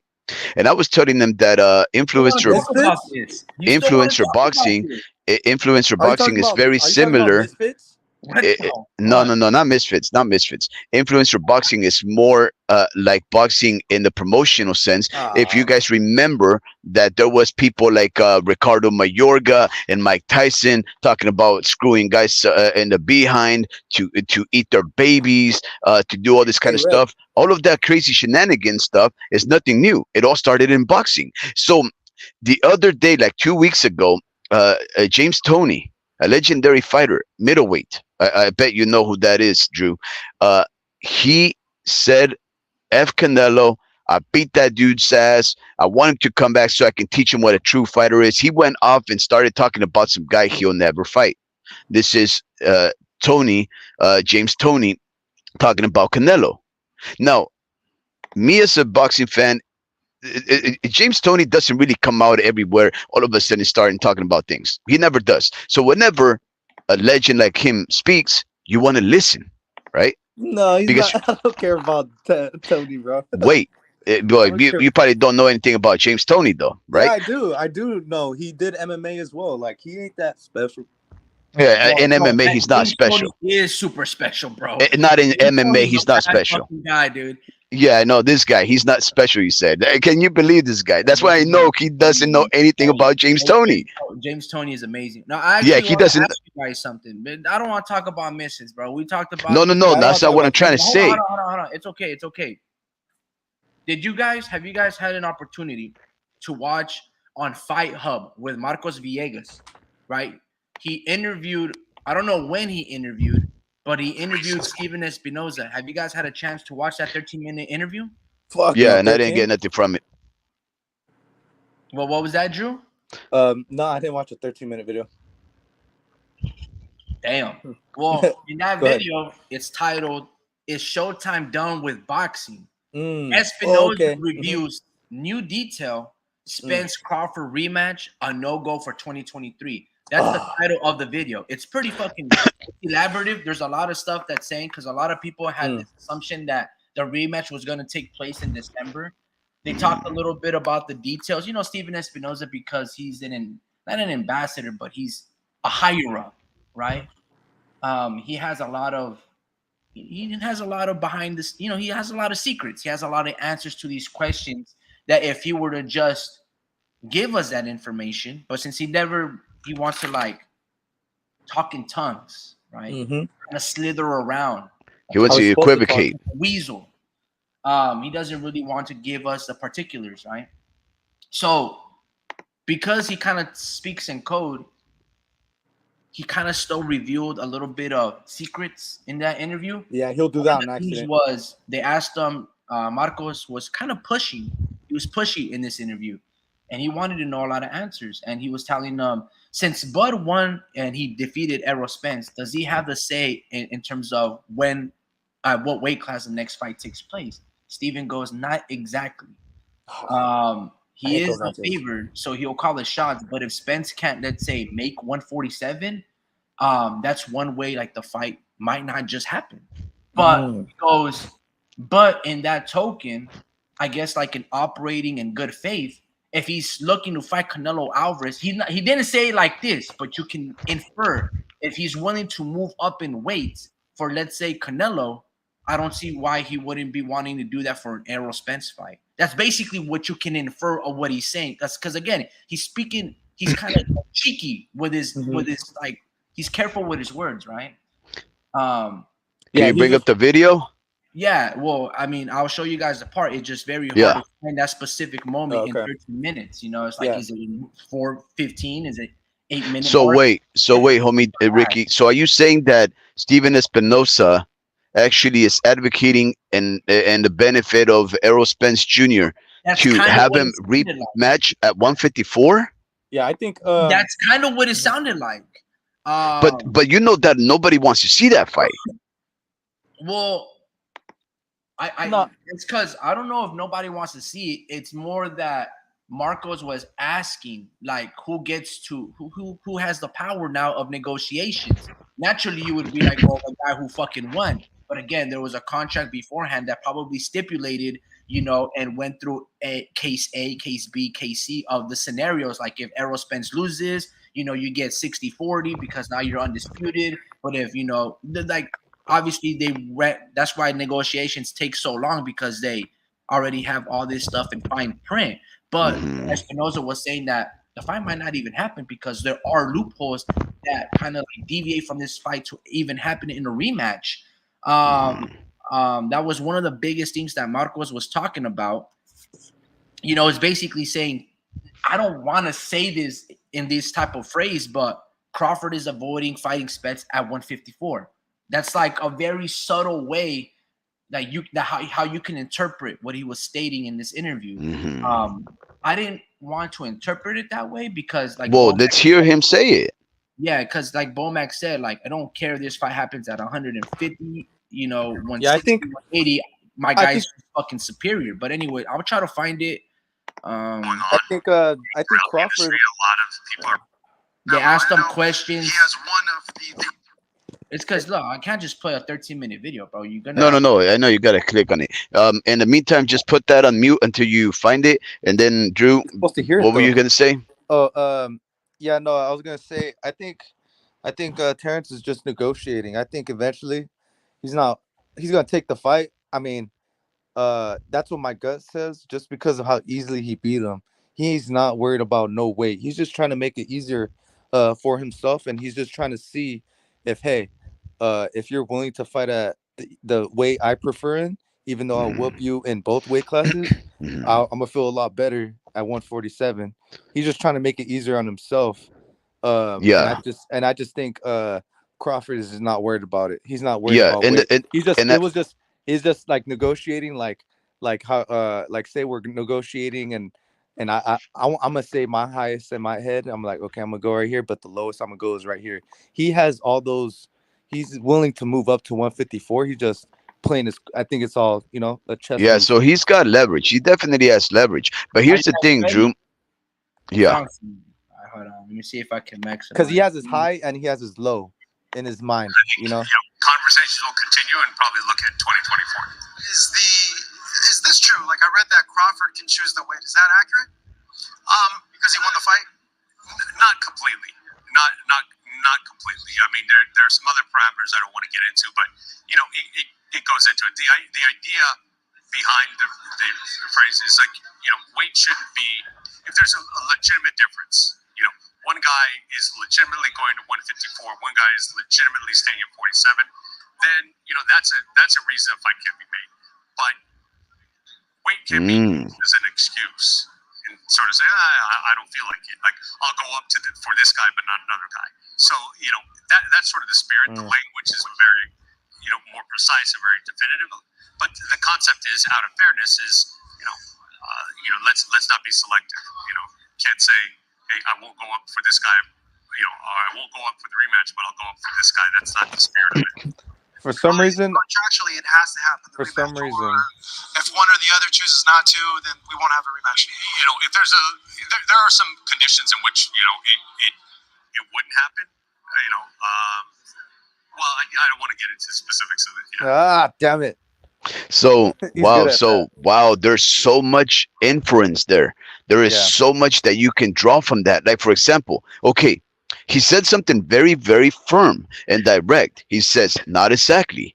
If one guy is absolutely made up his mind that he's going to campaign at 154, and the other guy absolutely mandate states that he's going to campaign at 147, that is in and of itself, guys, a very firm, hard stance. In other words, it's limiting Terence Crawford from where he's going to fight. Because one, if he says he's not going to fight Errol Spence at 154, then he cannot campaign against anybody else at 154 or above that, right? Yeah. yeah, So, yeah. I don't. but if he stays at 147, guess what that means? Bud Boots. Crawford, who has one fight remaining, will probably be forced to stay there if he reneges on taking Errol Spence at 154. And guess what? That might open up the doors for a Boots and his fight, Yeah, because that's basically Terence Crawford saying, "I'm staying at 147, and you're gonna I have to think come down to 147 to fight me, Spence." I think Boots as a fighter is really undervalued as like a commodity. I think he's garnered so much attention these past couple months without him fighting. Mm. Just the fact that his name has been in Crawford's mouth and some podcast mouths, like that right there is actually doing him wonders right there. I feel like what sucks is that they don't have nothing besides the views that they're getting from podcasts and the Mm. likes he's getting on IG. There's no way they can really gauge like the interest besides that, and I feel like that it's Boots is way underrated, and I feel like I've been high on this. I feel like I'm speaking too soon. um I think Boots is like going to be the next face of boxing, like Now let me honestly. ask you.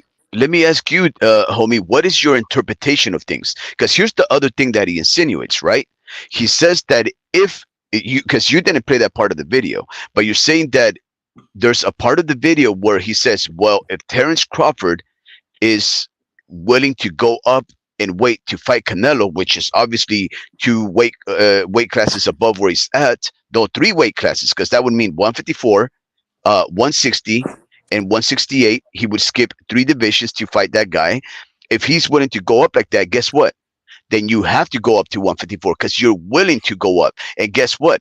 That's what There Stephen is, Espinoza is saying. Yeah, and yes. earlier in that video, that was like around the 5 minute and 30 second mark. 2 minutes Mhm.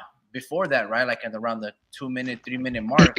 They asked Marcos Villegas asked Espinoza about Terrence Crawford versus Canelo Alvarez, and if that's a realistic fight. And he goes, we would have to gauge with the audience and kind of see how Hmm. people would interpret that in terms of promotion.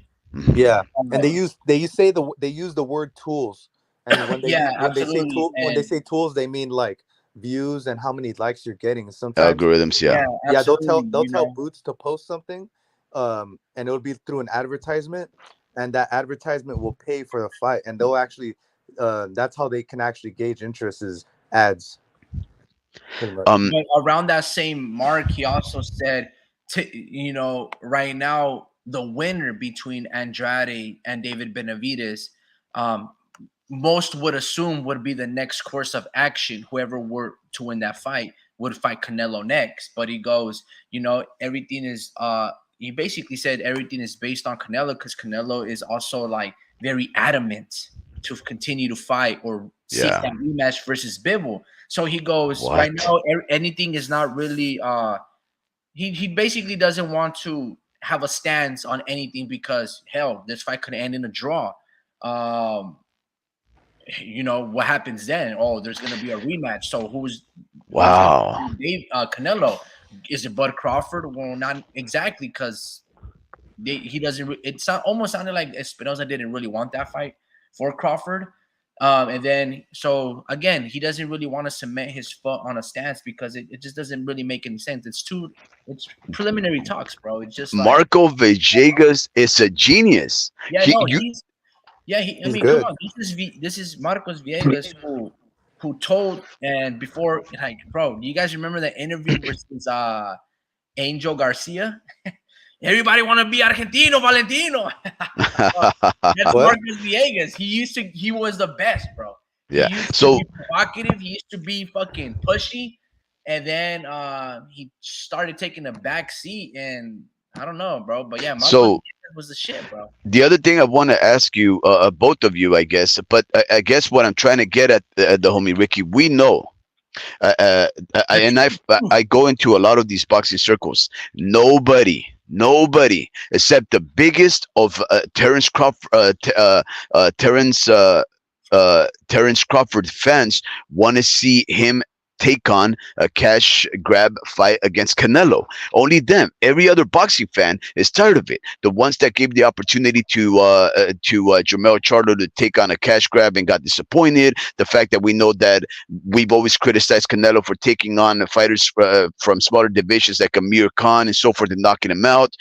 All of those things, right? They've always discredited Canelo for that, and now they're completely tired of watching that. They really want the most competitive fights, and if you just follow any news, you'll know that the biggest in demand fight that they want is Benavidez. They want Benavidez to win, and if not, they'll take Demetrius Andrade against Canelo. But they want those two fighters before anybody. Now, the one thing that he said is if Terrence Crawford is willing to go up in weight, they want to have that Terrence Crawford Errol Spence fight at 154. Now, my question to both of you guys is this.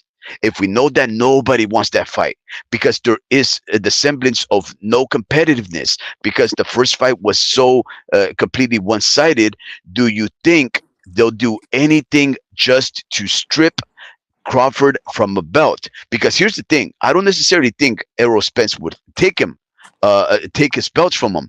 But if he goes up to 154, they might actually force Terrence Crawford to vacate some of his belts at 147, opening up the doors for men like Alexis Rocha or even Blair Yeah, Cobbs and I Boots wouldn't. Ennis to fight for those. But here's the other thing, though, guys. Does this give you an idea on whether or not Terrence Crawford has another fight after this next fight? Because Which nobody's question you ever want? talked about Mm. fight whichever. Does he have a 3-fight deal with PBC or not? So, what was the first question again? Do I they forgot. want to do everything possible to make sure Terrence Crawford doesn't walk away with any belts? In other words, I don't think they want to continue doing business with Terrence Crawford after this. You're okay. So your question. All right. That's a long question. It is. Uh, yeah, because I forgot what you're saying. You switched it again. It's the same Uh, thing. It okay. goes boils down to whether the PBC wants to continue doing business with Terrence Crawford at 37 years old or not. Yeah, I think I don't know what they want to do, but I know I know that there. I think as a fan, I would want Terrence to move up. And I would want all those guys at 147 to get it on. There's a lot of money and great fights to be made. Um, Crawford, I feel like doesn't need to go down and fight Boots, just because he's already been. He could call himself undisputed welterweight champion. Like he already accomplished that. So Mm-hmm. uh, it's just an extra. I think it would need to be worth money for him to Mm-hmm. say, "Hey, I did." Because what's the value of saying of you saying that you did it twice? Like I would prefer to say three-weight undisputed champion, not Mm-hmm. uh two-weight undisputed two-time welterweight. Like I think there's too much money to be made uh in what, like, with the 154s, and obviously with Canelo, and he's looking at the money. And I just feel like Boots in my this is the thing, like I said that Boots has garnered a lot of attention, Mm-hmm. but in the boxing world, boxing is such a small sport. I think it would need to be like bigger. Like you would need to be as big as some of these football organizations. Like you got to be your own, like, football team. Like almost. Like Crawford, they don't have a football team in Nebraska, and it's not just about having a professional sport. I'm just saying, like some of the attention that these teams are getting, like they're garnering millions, and Crawford, he has this fan base that he just got in the past year, that he's barely like, a big name. Like he's a big name, but to the public, people just barely found out about Crawford this year. So I Yeah. mean, uh, like, yeah, like Boots, not a lot of money to us. It would be great money for him, but I mean, he's looking at generational wealth, and I feel like 154 and 160 is like, the money guys. But as if I was PBC, I would want Crawford to move up, and I would want all those guys to get it on, like Boots, all those guys. And I think Boots will just spank them all. It's just I'm trying to think in my head who's at 147 at top rank, and no one really, right? And they're all the dogs are at PBC, I believe. Yeah. But Um. Yeah. That's a I good got a point. I question don't. for you guys. go ahead. You Yeah. guys know who's fighting this weekend? It's a big weekend of fights. Oh, um, don't tell me. Oh, Oh yeah, yeah, yeah, yeah, yeah, yeah. Don't tell Jack me. bro, Catterall. bro. Catterall We got versus fucking Jorge Linares Linares. versus Jack Catterall, bro. Oh, Yeah. nice. And we Yeah. have Alexis Rocha Rocha. versus Giovanni Santillan, bro. 30 and Santillan, 0. 30 yes, and 0. sir. Nice. Who you guys? And so that's very important, guys. I actually wanted to bring that up to your attention. This is the second Golden I Boy way. cross promotion fight with Top Rank.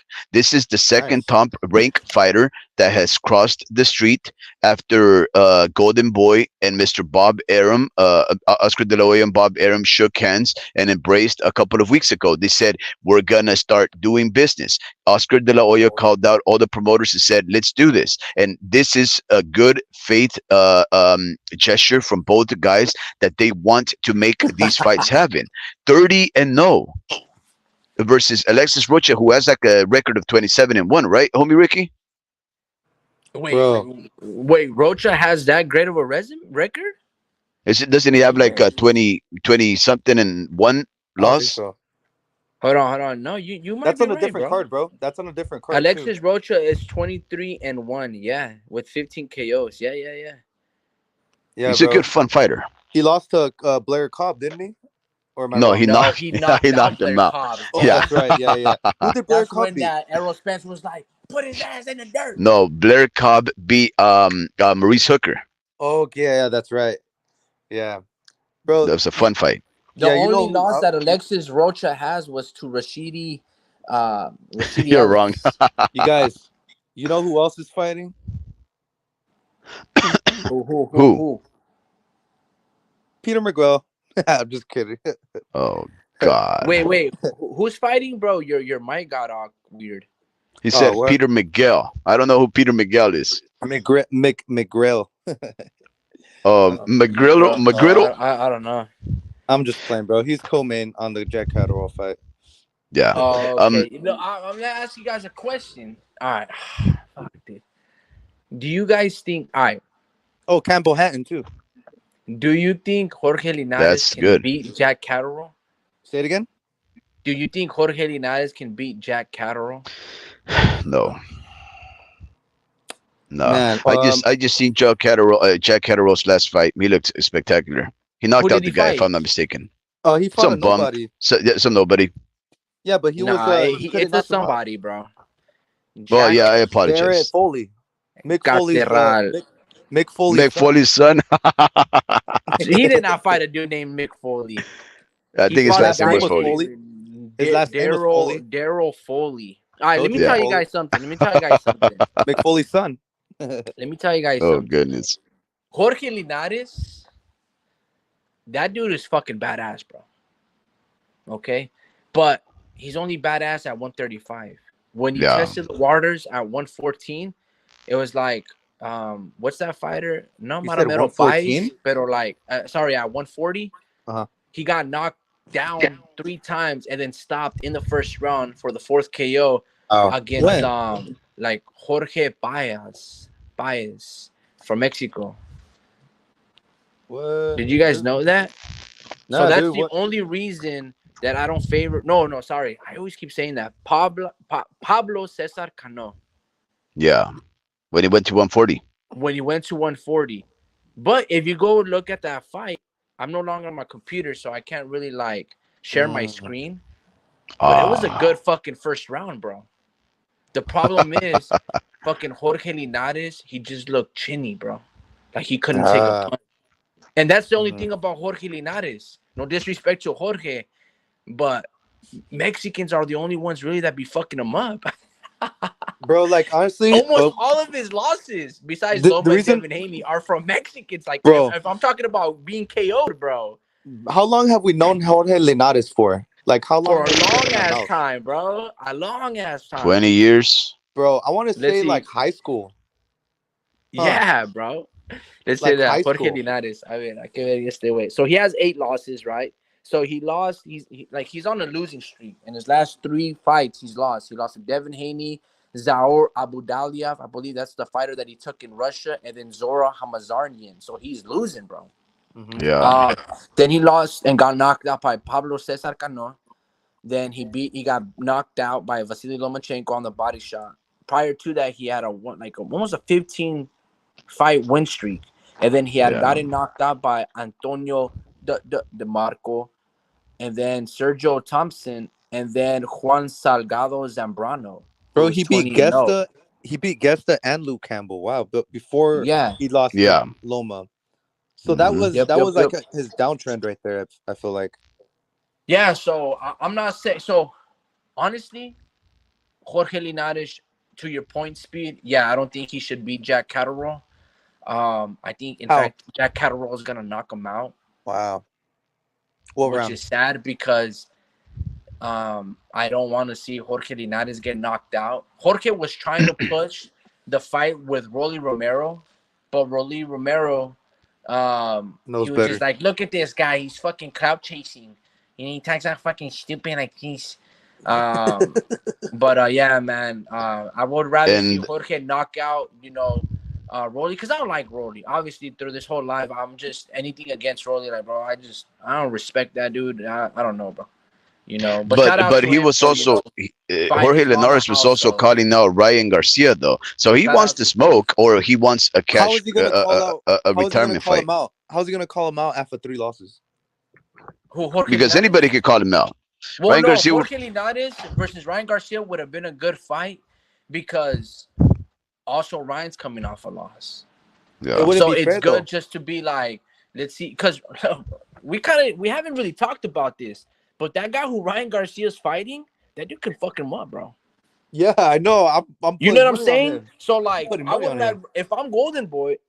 Like, I'm putting Ryan against Jorge Linares, who's coming off 3 losses, and he's more popular than this guy Ortiaga. Let's check it out. Ryan Garcia, Boxrec. And he's fighting Oscar Jurado Duarte. Yeah, bro, 26-1-1 with 21 KOs. Got a fucking 80%, 81% KO ratio. Wow. So, Yeah, bro. I I mean, no think disrespect to Jorge Linares. I'm not saying he's easy pickings, but I'm not putting an obscure knockout artist that's very young, and especially with Ryan's coming off a couple of, not a couple of losses, but a very, one that zaps your confidence. I don't know, bro. That's crazy. yeah, I know. Um, That's I think Oscar Duarte, bro. He's gonna pull off the upset, but I can't say that for a fact He because might. Ryan, He might. he like it's. I feel better about this upset than I do. What fight? I was thinking about an upset this past weekend. Um, I forget, but this is a big one. I know people. You had Warrington beating Lee Wood. Um, Yeah. that was a big upset. Resendez. I felt good about that upset. I Fuck, I feel felt good better about about Resendez too, bro. But Elijah Garcia from Arizona, yeah. man, bro. But I'm saying I That's your feel better primo, about bro. That's your primo. I feel I feel better about this upset though. Like this is the one, and this is the one I'm putting money on, and I'm not even gonna do parlays to save my ass. Like I'm gonna go balls out, not balls out like I Which one like is hell. this? I'm talking about Oscar Duarte, Ryan Garcia. Oh man, I don't know, bro. Uh, have you done your You know, research on him? yeah, bro, Duarte. People are really high on him, and just Yeah. because, yeah, like no, people are But really high on this guy, and he actually remember like though, bro. Like Tank Davis is a bad dude, bro. Like not anybody can knock out Ryan Garcia. You know what I mean? Like Tank is, you he know. really had to set him up. But I Yeah, think absolutely. Duarte, is gonna take every single one of his punches, and I think he's just gonna fucking maul him, bro. Like he's just too rugged, bro. For so uh, he's not gonna set him up. That's the thing. You don't set shit up. I think Tank you need to set shit up on Ryan, and you need to execute it, and that's what Tank was doing. He just took a little longer because of his speed.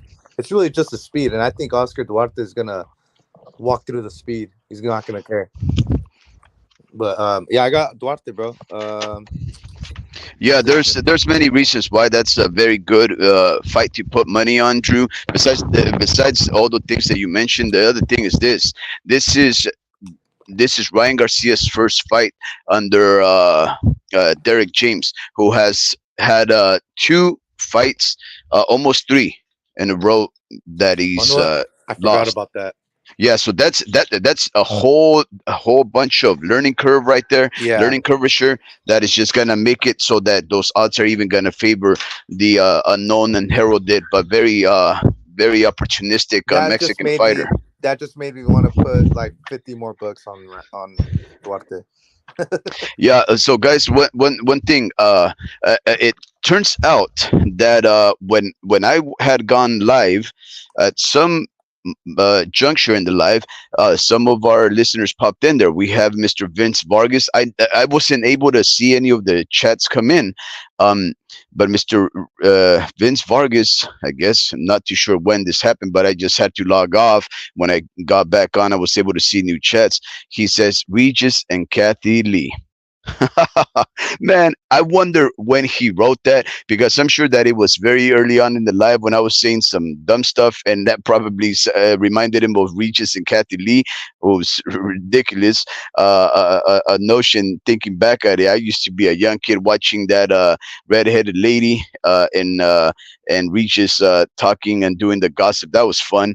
And of course, Mr. Vince Vargas, good evening to you, sir. He goes on and gives the homie Ricky his credit by saying, "You're wrong."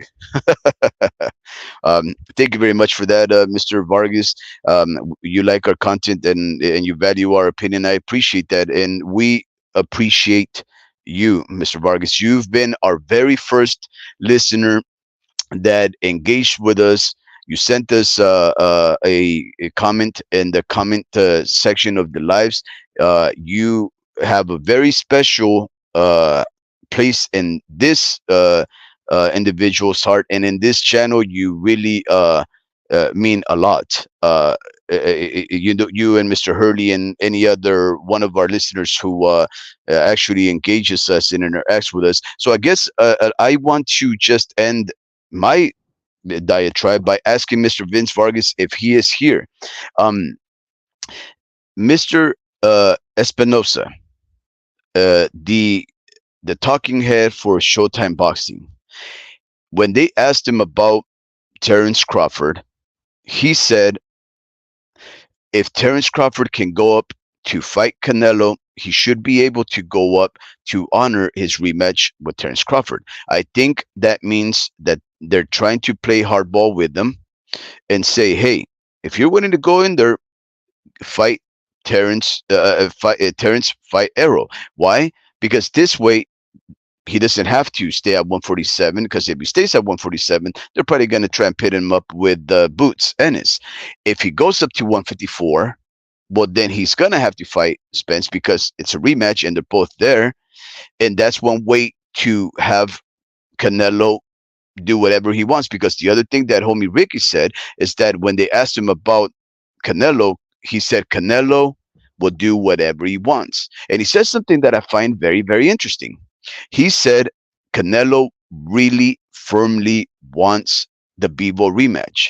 Now, I find that to be interesting because Bivol has nothing to do with the PBC. But we know something else.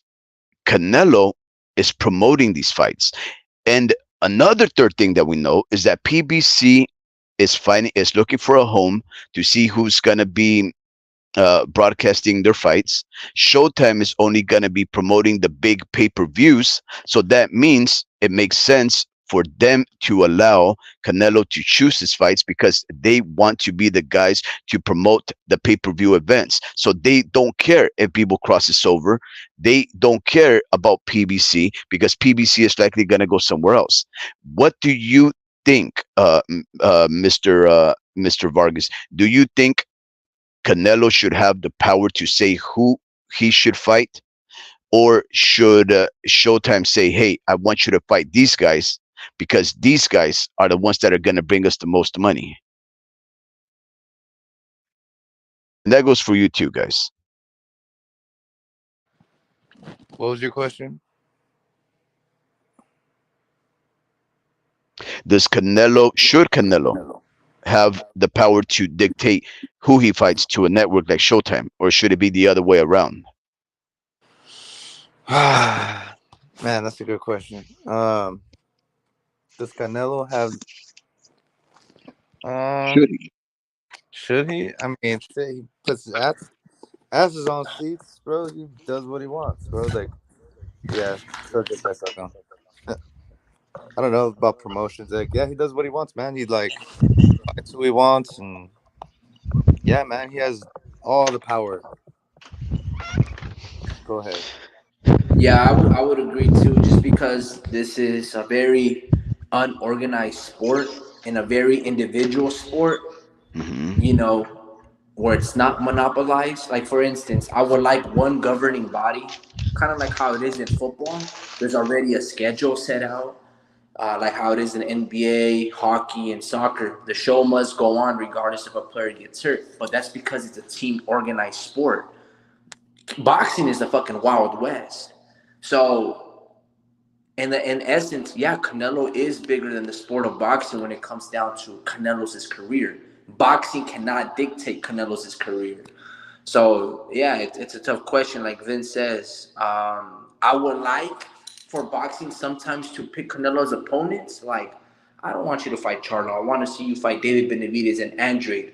But Canelo is the one that's sacrificing. He's the one that's making weight. In terms of Canelo's career, he should be able to have that power to possess, um, the lineup of fights that he wants. But yeah, it'd be nice if it was much more structured, like it was in the UFC, where there's one promoter to a company, and he goes, "Look, bro, number one fights number two. Period. There's no mandatories. Your mandatory is a number one contender, not the third, not the fifth." So I don't know. It's just that I'm thinking like this, Tough, tough. homie, the homie Ricky. Is B-ball a big money making fight? Because if I'm Showtime, Well, and no, it doesn't. That's not even Canelo's his weight class. It's 168. So the winner would be Andrade or Benavidez. yeah, but see what that's not what Mr. Espinosa said. He said Canelo is firm and adamant he wants the B-ball rematch. And I'm thinking, what do you care what Canelo wants? Because you should care about the fight that brings you the most monies. Because going forward from year 2024 going forward, you have stated that if Showtime is going to be involved in the sport of boxing in any way, shape, or form, it's only going to be to provide the biggest fights. All of them are going to be pay per view. So he has to He didn't concern say himself. that. No, but he has been saying that before. You haven't followed it because apparently this departure of Showtime from boxing is news to you. But it's been making the rounds for at least for years now, really, but more consistently in the past month. He has stated that and even most recently they had one of those shareholder events where that decision was made that if Showtime is going to continue to provide boxing fights, they're all going to be pay per view. PBC, as his entity, a promotional company, is looking for another partner. But that doesn't mean that even if PBC goes to Amazon, doesn't mean Showtime won't pay for the biggest fights to be broadcast in their network as pay per view. That's the deal going forward. Showtime is only gonna provide the biggest paper and only pay per view fights. So why does Espinosa or Showtime care about what Canelo wants if something like a Bebo fight will never be a big selling pay per view event? Well, I don't know. I mean, that's a lot to digest. I understand what you're saying, but Bivol has a whole lot of momentum. Bivol, like Bud Crawford, after beating Canelo Alvarez, obviously not this year because he's just been very inactive. But he's a very popular fighter now, bro. Equally, if not as Really? popular as Terrence Crawford. So that's gonna do really good numbers. That fight is much more popular or on par with David Benavidez. Bivol is probably more popular than David Benavidez. Bivol might be as popular as Crawford. Do you agree with that, Drew? So it's gonna be Um, good numbers. yeah, I think as far as like what their star power does to a fight, their value as far as what they bring to the table, like the attention they bring to the fight. Yeah, like I'd have to say like the boxing, like the public wants is curious is more curious to see what happens if Bivol fights what happens if Canelo were to fight Bivol. Uh, Mhm. the curiosity is there. But it's what Crawford represents as well.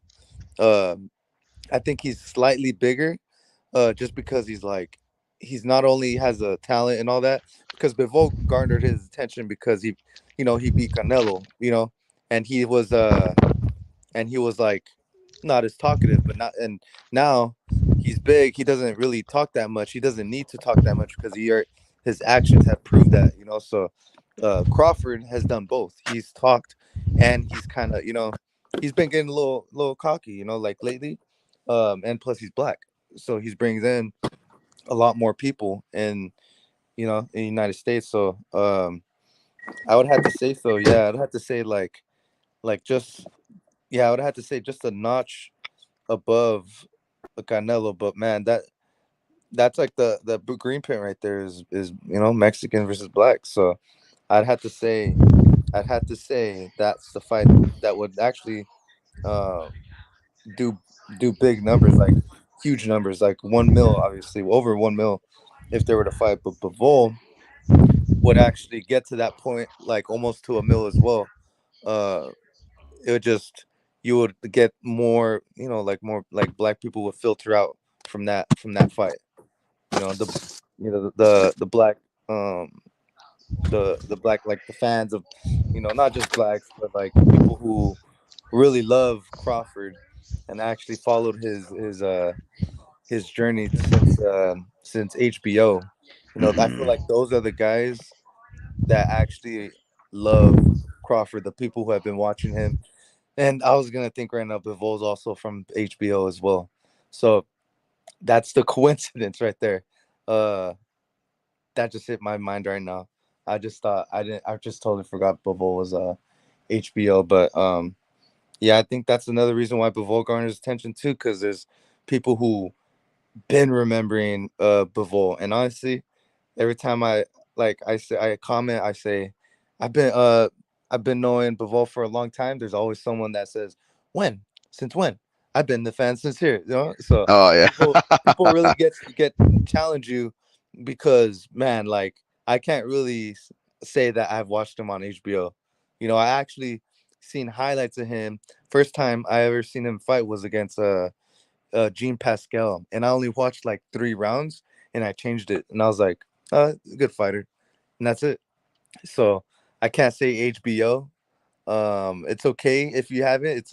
You can still call yourself a fan of Bivol if you've never watched him on HBO, but because people feel, they're like, nah, like, you got to know everything about him, or else Yeah, you're not a true, fan. But just know that I'm not about to do my research on someone who doesn't want to fight Canelo. You yeah. know, It's just that Hey, true. what's up? Yo, remember Norita put like 500 on Bibble? Oh yeah, yeah, that dude You won remember bang, Norita, bro. bro? Yeah, fucking Rita. it's just Uh, that it's funny that the homie Ricky considers Bivol as a very popular fighter with momentum when you just have to consider his last few fights, right? well, the reason why is He because he's Russian and he brings the whole country behind him. Well, check this out. Yeah, no doubt. I can't think But of like, any fighter. I can't think of any fighter that has lost momentum because of circumstance like Dimitri Bivol. He he made Saul Alvarez Bergan look mediocre and undeserving of fighting at 175 again, in my opinion. Right? Um, he goes on to fight another Mexican undefeated fighter in Gilberto Zurdo Ramirez. He embarrasses that guy. He makes that guy go up and weigh again, right? To look, to look pretty good. Uh, We know uh, all this. No, I'm just kidding. yeah, this happened a year ago, almost Really? to the date. I thought Yes, a year. a year. He fought Gilberto Zurdo Ramirez in November 5th, Wow. 2022. Now, Mr. Mr. Eddie Hearn from Matchroom is saying that he has a fight lined up for Dimitri Bivol, but there is no name as of yet. Apparently, it's going to take place at 175. What kind of a fighter beats an undefeated Mexican who used to be a champion at 160, 160 maybe 168, and Zurdo Ramirez, who was undefeated with 44-0, and a shoe-in Hall of Famer and Canelo Alvarez back to back, and then takes off a whole year. Nobody wants to fight him. He can't get anything in there. The sanctioning bodies start working against him because he's Russian, and that's the guy who's supposed to be popular and have hype behind him. How much hype can you retain if you don't fight? I think he's being his own enemy. I think he's he wants big fights, but they're probably giving him shitty fights. But I think I think you need to stay. I think he's a little being a little prideful, and I think he needs to take fights just to stay busy. And he needs to understand that things are out of his control, because he's trying to be like an activist out there or something, like not a real activist, but an activist in what he's going through, because it's not just Russian boxers, it's like Russian athletes as a whole who are having trouble uh getting competitions, because those sanctions don't sanction Russian athletes, so Hmm. it's not just him. I feel like he's trying to hold his ground to like show like resistance, and I feel like it's a no-win situation for both sides. He just he was supposed to take small name fighters a couple months ago, but he just doesn't want to take these fights. And he doesn't want to fight Canelo. He thinks him saying no to Canelo and no to other fights is gonna get him what he wants, and it's not the case. He's gonna have to take the pill, just swallow the pill and see what he can do. Because, I mean, he's already being Canelo. He can't. He doesn't want to fight him again unless it's at his 168 belts. So you can't really. He's trying to really push a he's trying to do his own thing. Like, he's trying to take control and too much control, and it's kind of messing him up. I think, Yep. like I said before, he needs to stay busy and wait his opportunity, because it's not the end. It's not the end. It's just, they gotta wait for this Russian shit to end. And the least he can do is actually, say he never gets to fight Canelo again, and most likely he won't. But say that he doesn't, I would at least stay busy for my fans. Drew, So yeah. homie Ricky, with the names out there that both Better Beef and Bivol have already fought and defeated at 175, knowing that he can't go down to 168 to fight and chase after Canelo Alvarez, knowing that Canelo Alvarez already has waiting on the decision of who's gonna win, and he freshly came off a fight with an undefeated, undisputed fighter in Jermel Charlo, knowing that there's so much inactivity going on at a moment when he has the world at his hands, the momentum. He's losing it. Do you think that Dimitri Bivol should go up and wait to pursue fights at cruiser, like with Jay Opataya and Joe Ramirez, Gilberto Zurdo Ramirez, all those fighters like Okoli and everything like that? Do you think he should go up and wait to cruiser? Okoli's a heavyweight. Anyway, Okoli's a heavyweight. yeah, Okoli. I'm pretty sure he's a heavyweight. Isn't he the guy that just fought Usyk? No, no, no. That's Daniel Dubois. Oh, okay. Never mind. Um, shit. Yeah, I mean, Otapi. I need to see him more. Well, Um, he's crazy good yeah, I for know. that weight class. He's good. But you're talking about like junior heavyweights, pretty much. The junior heavyweights. Well, junior heavyweight is 175. Jay No, Opataya is a cruiserweight. Um, no, I'm. uh, Oh yeah, you're right. You're right. so But there's a there's division. There's a Bradis. division in between that, though. So I'm just Well, saying, like, there's another figuratively, one. figuratively, I feel like, cruiserweight is Mm, the junior heavyweight. yeah, Because it's right below it. So, like, stature wise, I mean, you got to go up 25 more pounds to go to heavyweight or to go to cruiserweight. yeah. You know. Oh, you mean Bridger weight? Yes, Bridgerweight. Yeah. Well, Bridger weight is like another one of those crazy things that the WBC invented. Yeah. It's only one there, but check out these names, Drew. Maris Brady's, Dorticos, Hmm. Badu Jack, Chris Pilliam Smith, Makabu, Okoli, Reactport, Papin, Gulamarian, Masternak. Masternak is going to have a fight this weekend. All those names, Sislak, the Polish guy, uh, Demarcus Brown. Wait, is that a football player? I'm not too sure.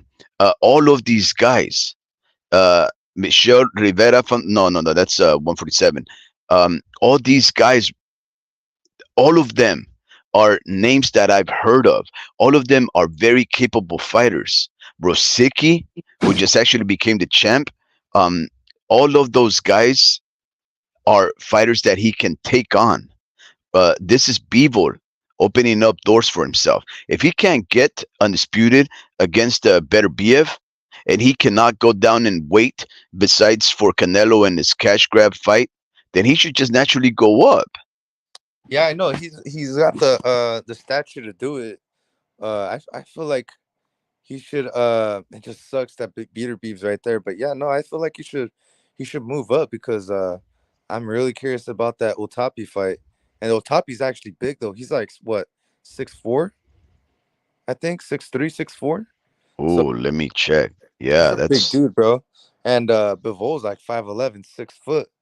Except Bivol's built like a football player, bro. Like he's literally like big calves, big everything, bro. Like so he's big, like just massive. He's big. mm, He's like he's like Canelo, but 2 inches taller. 2-3 inches taller. But not like Canelo, but because he doesn't have his power. But he's oh, well balanced, super well check this balanced. out. He's 28 years of age, 6'3", 76 Yeah. inch arm reach, and he's a southpaw. Damn. But, Wow. but his style, but this is the thing. Bivol's style is so complicating. That in and out bullshit. I think he can beat Otapi, bro. But like I said, I gotta see. I think I gotta see Otapi fight a little more because there's a direct correlation with good Mm, boxers, and them being famous, and boxers with good records not being famous because they suck. You know, or the truth, they don't suck, but they're not up to par, not what we think they are. And I feel like someone behind the scenes knows that, hey, this is why he's in this division, because he can't handle the bigger guys, and he's too slow for the smaller guys. So I think you never know if Otapi's just hit the bank with the right division. Because honestly, when you're 6'3", it's like when you're 6'3", like how are you making the decision, like, hey, I'm better at 175, at 168, because height is no longer the issue. yeah. It's really what you feel comfortable at. And I feel like fighters either become world champions because obviously they're the best ones in their division, or there's not enough talent in that division, and they're able to like look great in that division. So we don't know that yet. Mm, And Bivol is actually in a way tougher division. So I feel like Bivol's more proven than Otapia, obviously, because wait, Otapia's already world champion, but yeah. He Bivol, fought Maris Bradis in one of last year's fight of the year contender. Did you see that fight? no, I didn't. No. Bro, in fact, actually, it almost took two. I think it was closer to 2 years ago. Both of them came out so badly, badly damaged that they had to take a 1 year off just to recover. I think Oh, Jay Opataya had like a broken jaw or a socket. It was crazy. It was a crazy fight. yeah. So good, so good. What was that Where on? did you? It was it was an Australian fight. I think it was actually promoted by not promoted, but it was broadcast by the Zone. It was one of those New Zealand or Australia fights. Mm, It was a very good fight, Drew. I think you should probably try and uh, find it yeah. because Jay Pataya just fought like 3 weeks ago. He fought it I just maybe 2 weeks ago, maybe. I don't I don't like to judge where a fighter's from, but I feel like fighters fight alike depending on what country they're from. I feel like Hmm. there's nothing too special about Australian fighters, Whoa. but I do feel like I do, but that was like That that was was a a wild take, bro. it was, but this is the He's thing. Australian fighters aren't crazy good. There's never like, because Inoue, he's a phenom in his country. There's never been somebody that good out of his country ever. So you can get that out of Australia, obviously with Otapi. It can I be a had asked possibility, but I'm Drew. just saying. Jai I'm just saying Opataya. What general. about wait, you're saying wait, Jay Opataya is from Australia.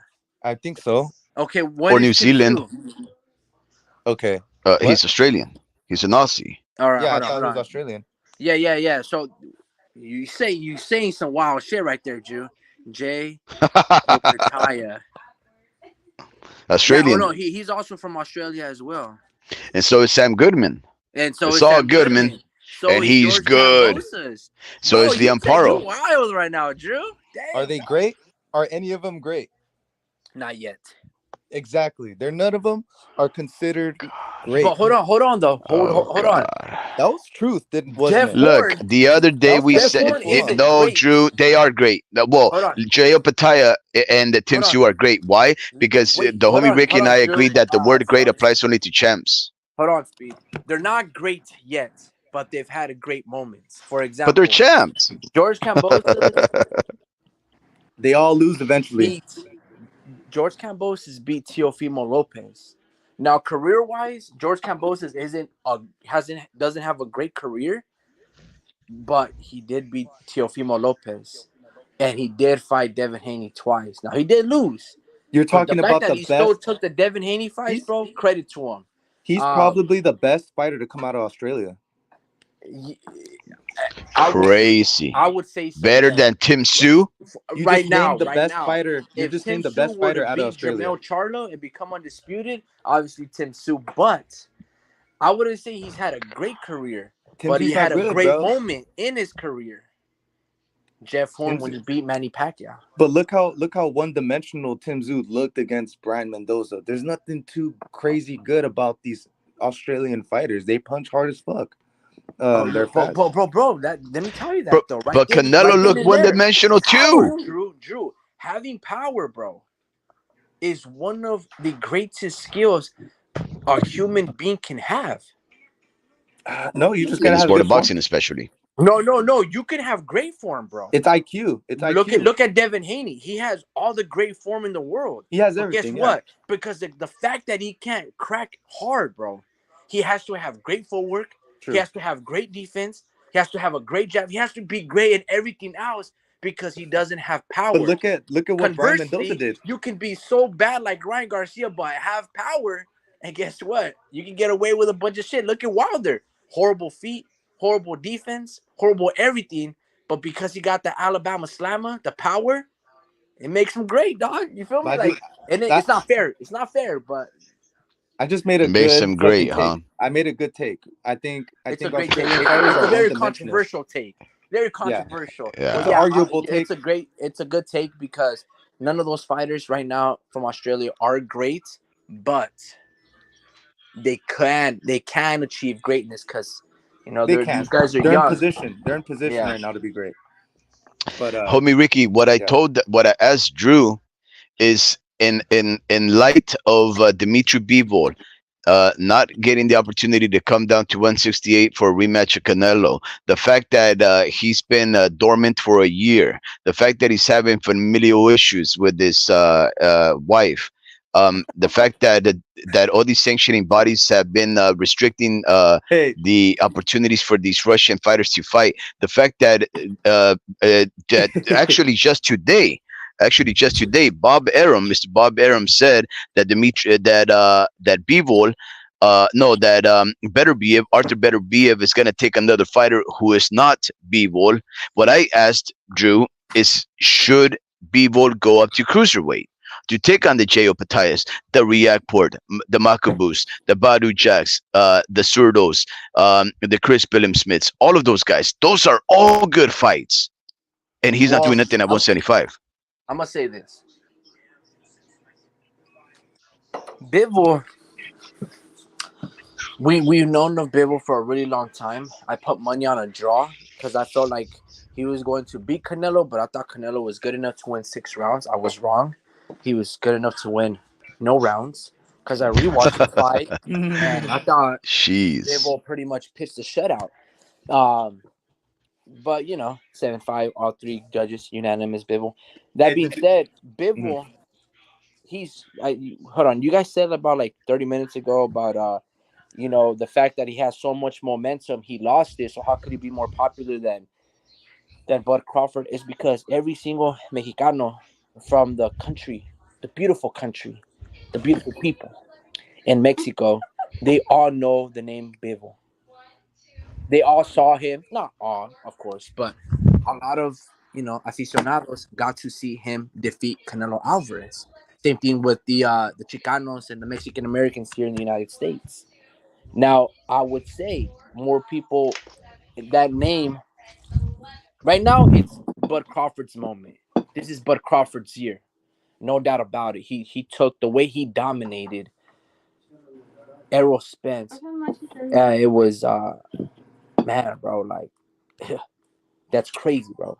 Like that, so he's double popular than Bivol. I will, concede to that. Hey, did But you guys yeah. Keep going. Oh, never mind. I forgot. This is kind of old, but I had it in my head so long. I was supposed to say this like 5 minutes ago. I'm gonna say it now, you, bro. you ever Speed? You watch UFC a little bit? Motherfucker. Yeah. Whenever I can, sure.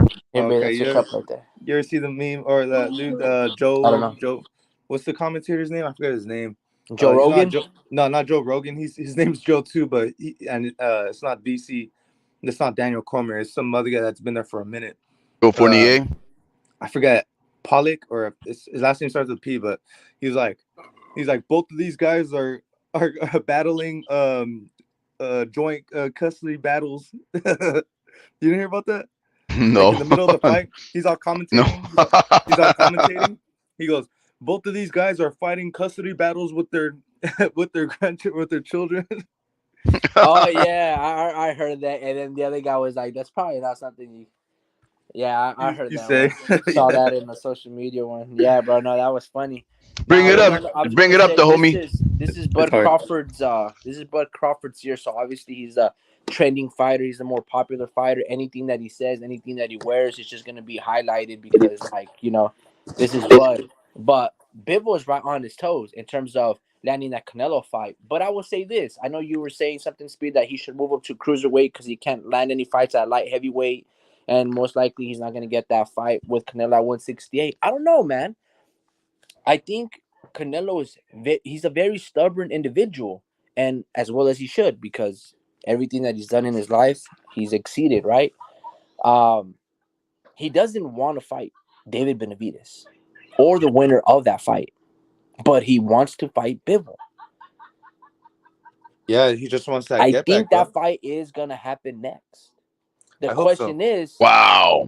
I'm pretty sure, bro. I'm pretty sure. The What makes you question think that? is this, because this is what Canelo does, bro. He fights inactive fighters, and then when he fights inactive fighters, guess what he does? He fucking sends you the contract, and you can't deny it. Bivol is desperate, bro. He tried to play hardball once. Guess what? Yeah, He he's tried not to play desperate. You're hardball right. once, and guess what? It didn't work for him. Canelo's like, "Hey, bro, you want to fight in December?" And he'd be like, "Oh, yeah, I'll beat you again." And then he's gonna take it. Because I think that's what's going to happen. If Bivol, he's starving him. yeah, that's the way I look at it, bro. He's starving them, and the WBC wants to starve out Bivol. He's gonna side with Canelo. That's the way I look at it. Now, even that being said, bro, they can starve a feeding dog, but closed mouths don't get fed. And guess what Bivol's still gonna do? He's still gonna be Canelo, bro. Man, you think so? Yeah, bro. Like Bivol's style is like so. Mikey Garcia style, right? Where like they can come off like 2-3 years of retirement, and because their style is more or less basic, because it's just in and out, hopping in, 1-2, 1-2, in and out. You know what I mean? It doesn't really rely on so much incredible timing, though it is timing because the feinting of hopping in and out, you have to get that rhythm good. But it's a very fundamental style that it's not like so flashy. If Canelo loses, he retires, I think he retires if he loses. To Bivol, nah, bro. It's one of those things where like I just can't beat this dude. This guy's just better than me, and Canelo cannot accept that. I think, bro, that will be the next fight for Canelo Alvarez. Will be Bivol, and Bivol will get out. I think it'll be. I think it'll be his last fight. Maybe. Yeah, that makes more sense. It'll be his last fight. No, I think. Well, because Canelo has said things in the past that exhibition wise, he's interested in fighting like Jake Paul, like an exhibition after his career is done. So, do you guys mean by he said 2 years? He said 2 years.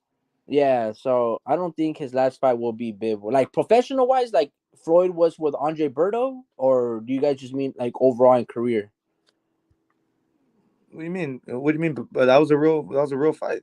Yeah, well, I was gonna say more like at the end of the 3-fight deal between him and in Showtime. Got you. Well, I don't think so. I think I think this is what's gonna happen with Showtime. I think they're gonna try to push the winner of Andrade and David Benavidez onto Canelo. That would be the logical choice, obviously. Is Canelo gonna take it? I don't know. I guess it depends on how dominant David Benavidez is. Because I'll tell you this: if Andrade beats David Benavidez, I'm pretty fucking sure Canelo does not want to fight Demetrius Andrade. And remember what I told you guys about the HBO conspiracy? Every single fighter that was with HBO continues to dominate all these fighters and are everlasting. Canelo was with HBO. Bivol was with HBO. Terrence Crawford was with HBO. Demetrius Andrade, when he became a champion, beating Vanes Martirosyan, HBO. I'm just saying. Is that HBO, the fighters that they used to build up, they last, bro. But anyway, that goes without saying. That would be the logical choice of opponent, right? The victor of that fight. Mm-hmm. Then who else would be next for Canelo? That would be their second fight, right? The winner of this, because he just fought Jermel.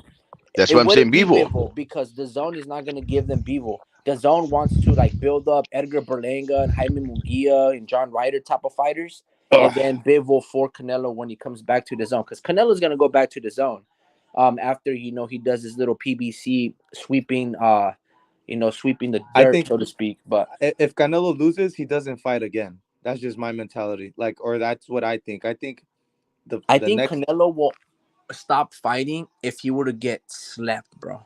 No, I think a loss is a loss to him. Nah, I It's don't because think the so, thing, bro. yeah, not a loss, not a loss. It's the thing is this, homie Ricky. We just talked about how the head of the sports department at Showtime said that Canelo wants a B-Ball rematch, and I try to ask you this: why should Steven Espinosa care about even mentioning B-Ball if it's not one of his fighters? It's not a PBC fighter. He's under no contract to honor that kind of a fighter because he's not going to get anything out of it. But the fact that he mentioned it it leads me to believe that as long as it's good for the fight and the network, if they can find a way to make that into a pay-per-view fight, they will do it, which again leads me to believe even more so that now Showtime is in the business of Canelo more so than Showtime is in the business of the PBC. Now, because of that, I do think that he will take on the winner between Andrade and Benavides. I think that it would come full circle if Benavides loses to Andrade, because now he's gonna have to fight the guy who called him out for years, the guy who he said would be a payday, and especially if Demetrius Andrade wins convincingly and maybe even through a stoppage, that would look very very good. It would sell. They would have a back story that would look very very good. But alternately, if he decides not to fight any of them, it would really destroy the next event's pay-per-view numbers because they wouldn't forgive him. Mexicans, you said, the reason why Bivol is a star in Mexico is because there's a lot of Mexicans that do not like Canelo or are very, very critical of him in that nation, right? I, Um, I that's what don't I think. think. I don't think. Well, that's why they're doing on big fights only. They're actually just doing fights after that. They're not trying to lose any more money after that. You know. And I think Bivol would be a hard fight to really sell, You but think so? why? Yeah, because he didn't look competitive in there, and why Bivol? would Well, no, no, no. let me say this. Canelo. Let me say this, Speed. I wouldn't say Bivol is popular amongst Mexicans. Like, what I mean by that is, like, yes, he is known amongst Mexicans, but Mexicans aren't just going to pay a pay-per-view fight to support Bivol like they did with Manny Pacquiao, you know? Yeah, But they know, like, he's like a cult classic. Like, when you think about cult classic films and they got, like, a cult following, that would be Bivol, because of what he's able to do, beating, amazing fighters that the country of Mexico was able to create, because a lot of people don't want to give Zurdo credit, but Zurdo was a bad motherfucker, bro. once, Like, yeah. his Yeah, fights with Canelo. Eddie Hart, incredible. So Hmm. because I respect Zurdo's skills and I know of Zurdo, that was a great win for Bivol. That being said, Yeah, no. I'm a little tired, bro. Yeah, people were. Last thing, people are gonna remember Canelo at the end of the day more than they're Yeah, gonna remember the ball. he is the greatest white Mexican that Mexico has ever been able to produce. There's black Mexicans. Absolutely. Yeah, there is. Yeah. There's Yeah, brown. there's Asian Mexicans, there's Moroccan Mexicans. What we just talked about the other day is that Mexico is a nation very similar to America, Drew. There's a lot of people from other parts of the world that are born there, and they look Asian because they came to Mexico decades ago. Oh, They that's like Bivol. procreated, That's like huh? Bivol. He looks Asian, but he's Russian. And he looks a lot like you, huh? I'm being honest. I thought it was an honest take right there. I wasn't trying to be funny. Yeah. Um, yeah, so I think it was a good live, guys. I think we didn't really exploit the whole concept behind the deep dive. I Yeah. really wanted to have Ricky bring up that video that you guys were talking about the paternity tests between those MMA fighters, because I wanted it ended on the laugh. But I think that might be asking too much of homie Ricky Yeah. when the last words that he said was, "I'm tired." We are tired. Yeah, we are tired, bro. Man, I'm the old guy in the bunch and I have more energy than you guys. Get out of here. You guys have been masturbating or doing some crazy stuff that gets you so tired smoking marijuana. I don't know what you guys, young guys, do nowadays. Relax, bro. My kid, we're relax, bro. What are you doing? It's my take. It's my take. Yeah, but it was a good life, guys. Again, to wrap it up, Canelo is not gonna duck Benavides and plan. Devin Haney practices what a lot of other fighters who have never done anything in the sport do, which is He get never, a forgive. Is get a fight forgiven, and that is no controversy. he never had to do that, bro. According to Drew, he did. And has Drew ever lied to me? He did that. I told you guys already. I don't know. And on that note, guys, Vince, always a pleasure, bro. Thank you for tuning in, man. Speed. He's the best. You. Yeah, Drew, you gotta hop on more often, man. We're gonna have another board meeting to see what we're gonna do about you, buddy. Have a good night, guys. Good night. Peace.